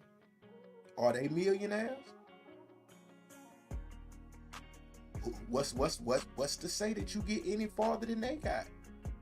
I pray that you do, but it's no guarantees in this, man. So focus on enjoying your life, man, and not getting cancer or something while you chasing $1 every day, or not having a brain aneurysm because you're not getting no rest. Take a break. Live and enjoy, relax. You got that man right there. Enjoy him. Give him the attention of all them 20 niggas in your DM. And all y'all niggas. Give your girl the attention you giving all the goddamn BBL models. If you can say something slick to her and creative, say something creative to your girl every day. Same thing. Whatever's missing, we need to fix it, y'all. No doubt, man. Nobody's coming to save us. No doubt, man. We've been the W.O.R.S.E Podcast. That's my boy, that boy Birdie. I'm the Kung Fu Hebrew. We'll see y'all back next Friday at 8 o'clock, this Tuesday at 7 p.m. Eastern. We go.